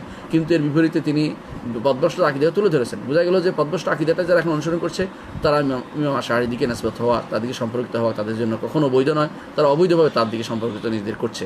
এই জন্য আশারি রহমতুল্লাহ আলাই সহি আকিদার ধারক বাহক ছিলেন, এটা আমরা বিশ্বাস করি। এর বিপরীতে ইমাম মাতুরিদি রহমতুল্লাহ আলাই তিনি তার আকিদা যেভাবে বর্ণনা করেছেন সেটা এখন সেভাবে আছে, সেটা যারা অনুসরণ করে চলো তারা সেই পথটি অনুসরণ করে চলছে। এই পথটি সহি আকিদার পথের বাইরের পথ, এই পথটি অনুসরণ করা যাবে না। এটা আমরা বলেছি না, এটা আমরা দাবি করি না যে ইমাম মাতুরিদি ফিরে আসছে কখন তার আকিদা, এটা আমরা বলি না। তবে তার জুহুদ ছিল, তিনি মুতাজিলাদের বিরুদ্ধে কাজ করেছেন, কিন্তু জুহুদটা তার জায়গা মতো হয় নাই। মুতাজিলাদের বিরুদ্ধে কাজ করতে গিয়ে অনেক সময় তাদের কিছু মূলনীতি মেনে নিয়েছেন, মেনে নেওয়ার কারণে আর সহি আকিদাও আসতে পারেন না, মাঝখানে একটা জায়গায় পড়ে গেছেন যেখান থেকে তারা কেউ উঠতে পারেনি। এই জন্য আমরা বলি আসুন, ইমাম মাতুরিদি আসার আগেও সহি আকিদা ছিল, ইমাম মাতুরিদি আসার পরেও সহি আকিদা আছে, সাহাবায়ে কেরাম সহি আকিদা ছিলেন, তাবেঈনরা ছিলেন, ইমামরা ছিলেন, 4 ইমাম ছিলেন, 6 ইমাম হাদিসের 6 ইমাম, হাদিসের বহু ইমাম যারা ছিল সবাই সহি আকিদাতে ছিলেন। তাদের আকিদা অনুসারে আমরা কোরআন এবং সুন্নাহকে মেনে চলি এবং সেটার উপর আমরা সবাইকে আহ্বান জানাই। আমরা এই আকিদাতে একজন মানুষের আকিদা নিয়ে আমরা নিজের আকিদা না বানিয়ে ফেলি, যেটা হচ্ছে মাতুরিদির আকিদা আমার আকিদা কেন হবে। আশায়ের আকিদা যদি ধরে নিলাম যে আশায়ের আপনাদের কথা অনুসারে যে তিনি ফিরে আসেন না, তাহলে তার আকিদা আমার আকিদা কেন হবে। আমার আকিদা হবে কোরআন এবং সুন্নাহর আকিদা, কোরআন এবং সুন্নাহ যেটা বলে সেটা অনুসরণ করে চলবে। এখন যদি বলেন যে তারাও তো ওটাই বলে, তো তারা ওইটা বলে, তো আপনি আর ওইটা তাদের কথা শুনতে চাচ্ছেন কেন? তাদের কথা শুনছেন, তারা ওইটা বলে ওইটাই ধরেন। আবু হানিফা রহমতুল্লাহ আকিদা কী ছিল দেখেন, শাফিঈ, আহমদ ইবনে হাম্বল, ইমাম মালিক, তাদের আকিদা কী ছিল সেটা দেখেন, সেটা অনুসরণ চলেন। তাদের আকিদাকে কেউ নিজের মতো করে সাজিয়ে নিয়েছে, বানিয়ে নিয়েছে, এরপরে আপনি সেটা অনুসরণ করে চলছেন। এর অর্থ হচ্ছে আপনি কিন্তু আরেকজনের দেয়া তথ্য নিচ্ছেন কোরআন সুন্নাহ থেকে নিচ্ছেন না এবং সলফে সালেহীন নীতিকে অনুসরণ করে চলছেন না। আকীদার ক্ষেত্রে অবশ্যই আপনাকে কোরআন এবং কোরআন সুন্নাহ সলফে সালেহীন নীতি সাহাবা তাবেঈন আইম্মে মুজতাহিদিন নীতির বাইরে যাওয়া যাবে না। খায়রুল কুরুনের পরে যারা আসছে তাদের কোনো আকীদা আমাদের জন্য গ্রহণযোগ্য নয়। আপনি জানেন যে ইমাম আশআরী রহমতুল্লাহ আলাইহি 324 মারা গেছেন এবং ইমাম মাতুরিদি রহমতুল্লাহ আলাইহি তিনি মারা গেছেন 333 মারা গেছেন। এরা খায়রুল কুরুনের যুগের পরে, 3 যুগের পরে, সাহাবা তাবেঈন আতবা তাবেঈনের পরে গিয়ে তাদের অবস্থান। এত পরে এসে আকীদার কিতাব লেখা হলো। এর আগে তারা আকীদা কোথায় ছিল সেগুলি দেখেন। শত শত আকীদার কিতাব আছে, শত আকীদার কিতাব আছে, সেগুলি পড়ে দেখুন। আপনি দেখবেন যে পরবর্তীতে যে আকীদা তিনি বলছেন এগুলি আসলে বিশুদ্ধ আকীদা নয়, এগুলো তিনি নিজের মন মতো করে বানিয়ে নিয়েছেন, সাজিয়ে নিয়েছেন। সেগুলি ইমাম মাতুরিদির সে আকীদা কখনো গ্রহণযোগ্য হতে পারে না, আশা করি বুঝছেন। সুতরাং যারাই এই আকীদার সরাসরি অনুসরণ করবেন, আপনি জানেন না তারা সরাসরি অনুসরণকারী কিনা, ততক্ষণ পর্যন্ত আপনি তার পিছনে সালাত আদায় করবেন। সে হানাফি হোক, শাফি হোক, মালিকি হোক, হাম্বলি হোক, কোনো সমস্যা নেই। যখন তিনি প্রচার করবেন তার আকীদা কি, অথবা প্রসারিত হয়ে যাবে যে তিনি এরকম কুফরি আকীদা লালন করেন, তখন তার পিছনে সালাত করবেন না। আশা করি আপনি বিষয়টি বুঝতে পারছেন। পরবর্তী প্রশ্ন হচ্ছে, আসরের নামাজ পরিত্যাগকারী সমস্ত নেক আমল ধ্বংস করে দেওয়া হবে মর্মে হাদিসটি ব্যাখ্যা জানতে চাই। হাদিসটির ব্যাখ্যা হচ্ছে, রাসূলুল্লাহ সাল্লাল্লাহু আলাইহি ওয়াসাল্লাম বলেছেন, কাআন্নামা হাবিতা আমালুহু, সেই জন্য সব ধ্বংস করে দিল। ইচ্ছা করে ত্যাগ করার কথা বলা হচ্ছে। ইচ্ছা করে একজন মানুষ যদি কোনো সালাত ত্যাগ করে, তো সে ঈমান হারা হয়ে যায়। উদ্দেশ্য এটাই, ইচ্ছা করে সালাত ত্যাগ করতে পারে না ঈমানদার অলসতার কারণে যদি কোনো ছুটে গেছে, পড়বে বললে সে তো তাড়াতাড়ি করে পড়ে নিবে যখনই মনে হয়, অথবা ঘুমিয়ে থাকলে সেটা পড়ে নিবে। তারপরে কোনো আলেম বলেন যে অলসতা করলে ঈমান চলে যায়, কিন্তু আমরা সেটুকু বলছি না। বলতে তো যে ব্যক্তি ইচ্ছাকৃত ত্যাগ করে যায়, এই যে এটাই বলা হয়েছে, যে ব্যক্তি ছুটে গেছে তার সেজন্য অনেক কিছু, কাআন্নামা ওয়া তারা আহলু ওয়া মালহু, পরিবারকে এক করে ফেলছে, অর্থাৎ সে তার এখন বিধবা হয়ে গেছে তার স্ত্রী, এরকম মনে করে থাকে অর্থাৎ সে তার সম্পদও সে হারিয়ে ফেলেছে এরকম। অর্থাৎ সলাতের গুরুত্ব দেওয়ার জন্য, কারণ এই সময়ে ফেরেশতারা আল্লাহর কাছে আসে এবং যায়, অর্থাৎ এক গোষ্ঠী আসে এক গোষ্ঠী যায়, হাদিসে আসছে। সুতরাং তারা যখন যায়, একজন মানুষ যখন মানুষের জন্য তখন তার সলাতে আদায়কারী হিসেবে লেখা হয়নি, এর অর্থ তার কিন্তু তার নামটা খারাপ অবস্থায় লেখা হয়ে গেছে, এটা হলো উদ্দেশ্য। এই জন্য তার সমস্ত আমল ধ্বংস হবে যদি কোনো ঈমান হারা হয়ে যায়। না, তার সমস্ত আমল ধ্বংস হবে না, বরং তার আমলটা যে কত মারাত্মক এটা বোঝানোর জন্য হাদিসটি বলা হয়েছে। অর্থাৎ একজন মানুষ সলাত আসর ত্যাগ করা মানে হচ্ছে যে এই সলাতটাকে সে গুরুত্ব দেয়নি। এই জন্য বেশিরভাগ ইমামের মতেই কোরআনে কারিমের আয়াতের তাফসীর হচ্ছে, হাফিজু আলা সালাওয়াত ওয়া সালাতুল উস্তা ওয়া কুমু লিল্লাহি কানিতিন, সালাত সমূহের প্রতি তোমরা যথাযথ যত্নবান হও এবং সালাত উস্তা মধ্যম সালাতের প্রতি মধ্যম যথাযথভাবে যত্নবান হও। এটা হচ্ছে সালাতুল আসরের সালাত। কারণ এই সময় মানুষ বেশিরভাগ সময় ভুলে যায়, খেলাধুলায় লিপ্ত হয়, বিভিন্ন পথে থাকে, রাস্তায় থাকে, আসর সালাত পড়তে তার মনে থাকে না। এই জন্য এই সময়ে এই সালাত পড়াটা, সালাতের গুরুত্ব দেওয়াটা হচ্ছে ঈমানদারের লক্ষণ। আর যে ব্যক্তি এটা করবে না, বোঝা গেল সে আমল নষ্ট করে বসেছে। এই জন্য তার আমল যেন নষ্ট করে দিল যদি কুফরি হয়ে যায়। আর কুফরি না হলে সে তার এই আমল এটা না করার কারণে বড় ধরনের গুনাহতে লিপ্ত হলো। এটা এই হাদিস দ্বারা উদ্দেশ্য। আশা করি বিষয়টি বুঝতে পারছেন। পরবর্তী প্রশ্ন হচ্ছে, হারাম খেলে অন্য পাপের তওবা কবুল হয়? হারাম যতক্ষণ থাকে ততক্ষণ পর্যন্ত কিছুই কবুল হয় না। হারাম খেয়ে যে শরীর তৈরি করছে এখান থেকে কিছুই কবুল হচ্ছে না। এই জন্য রাসূলুল্লাহ সাল্লাল্লাহু আলাইহি ওয়াসাল্লাম বলেছেন যে একজন মানুষ লম্বা সফর করে তার সফরের মধ্যে দোয়া কবুলের জায়গা, এই জন্য লম্বা সফর হচ্ছে। অনেকে বলছে লম্বা সফর বলতে হজের সফর বোঝাচ্ছে।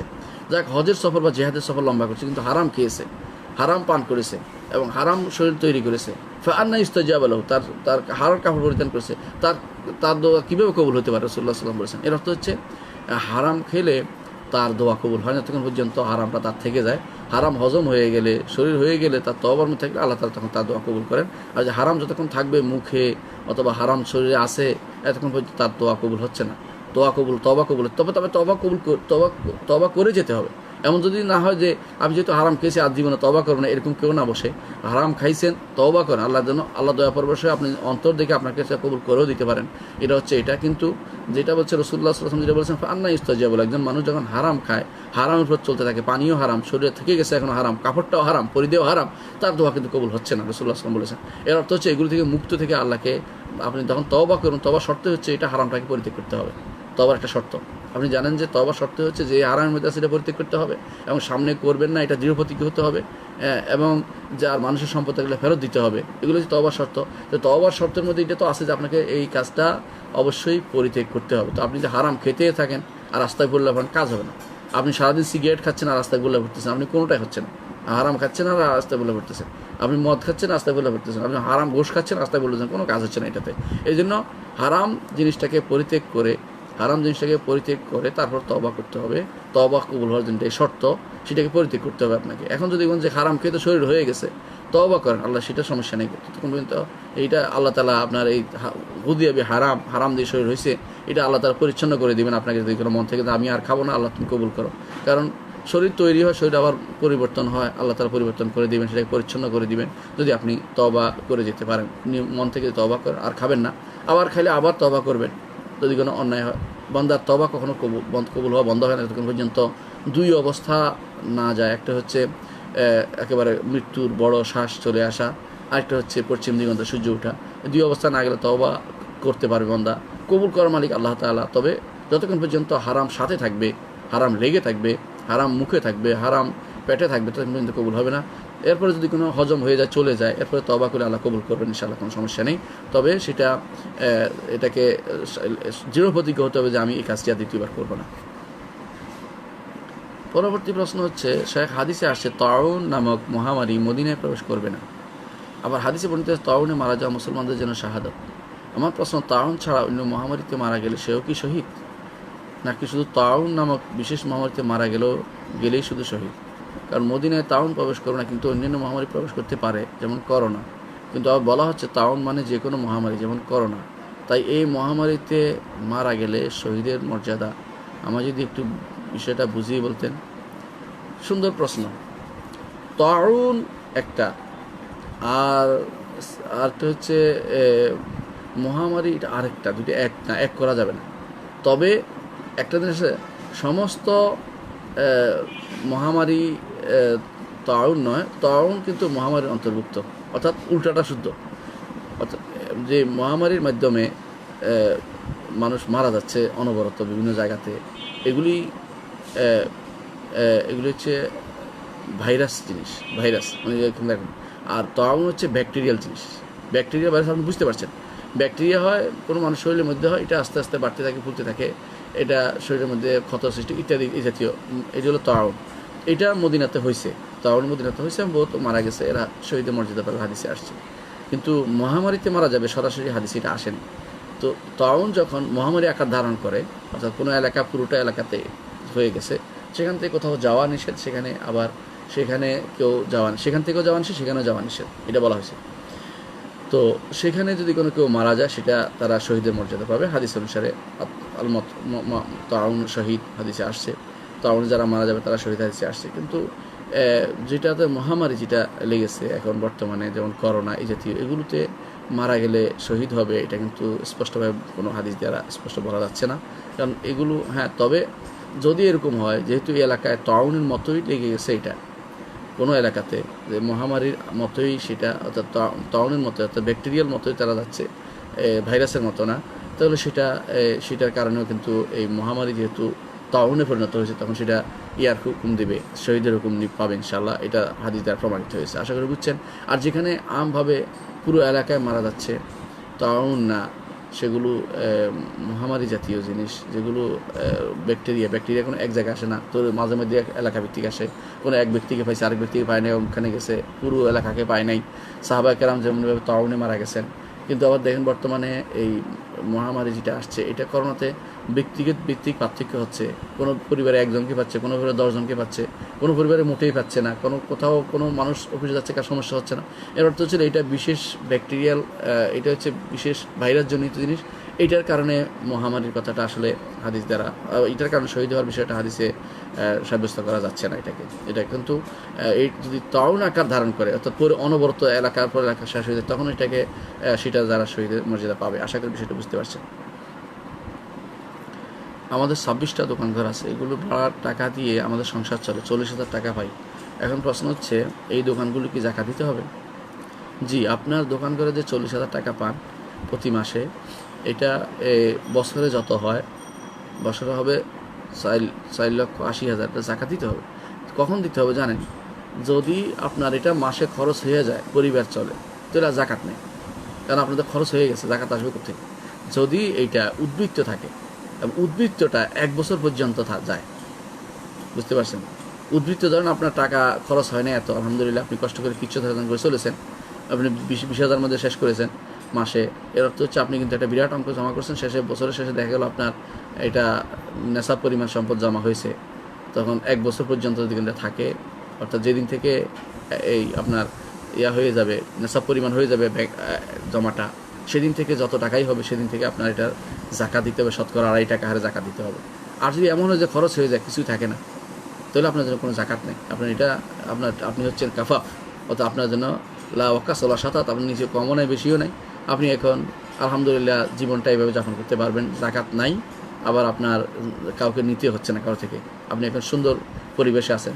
শরীয়ত এটা গুরুত্ব দেয়, রাসূলুল্লাহ সাল্লাল্লাহু আলাইহি ওয়াসাল্লাম এটাই দোয়া করতেন, আল্লাহুম্মা জাআল আল্লাহুম্মা জাআল কুতা আলা মুহাম্মাদিন কাফাফান, আল্লাহ আপনি আলে মুহাম্মদের কুতকে করেন, তাদের যে খোরাকি এটাকে করেন কাফাফ, অর্থাৎ চলনসই, কমতিও না বাড়তিও না, এটা করা ভালো, এটা থাকতে পারলে ভালো। আর যদি জাকাতের এসে যায় কখনো টাকা জমা হয়, তাহলে আপনাকে জাকাত দিতে হবে, শতকরা 2.5 টাকা হিসেবে যত টাকা জমা হবে সেটা যেদিন থেকে নেশাব পরিমাণ হবে, যেদিন থেকে যত টাকা যোগ হবে, সমস্ত টাকা সমস্ত একসাথে হয়ে বছরের শেষে যে জায়গায় একটা যেদিন প্রথম টাকার বছর হবে সেই টাকাতে পরবর্তী যে টাকার বছর হয়নি সেগুলি সহ একসাথে, ধরেন আপনার যেদিন আপনার ধরেন 4 লাখ টাকা হয়েছে, এর পরবর্তীতে অথবা 3 লাখ টাকা হয়েছে, এরপর পরবর্তীতে যত টাকায় যোগ হোক, যদি বছরের শেষে যেদিন 4 লাখ টাকা হচ্ছে সেদিন থেকে 1 বছর গুনবেন, 3 লাখ টাকা হয়েছে বা 3.5 লাখ টাকা হয়েছে, অথবা যদি আপনি রূপের নেশাবে যান, যদি আপনার 80,000 টাকা হয়, 70,000 টাকা, 90,000 টাকা থেকে আপনি যতদিন জমা হচ্ছে সেদিন থেকে 1 বছর গুনবেন, 1 বছর যদি কোনো আপনার আরও অনেক টাকা জমা হয়েছে সবগুলি জাকাত দিতে হবে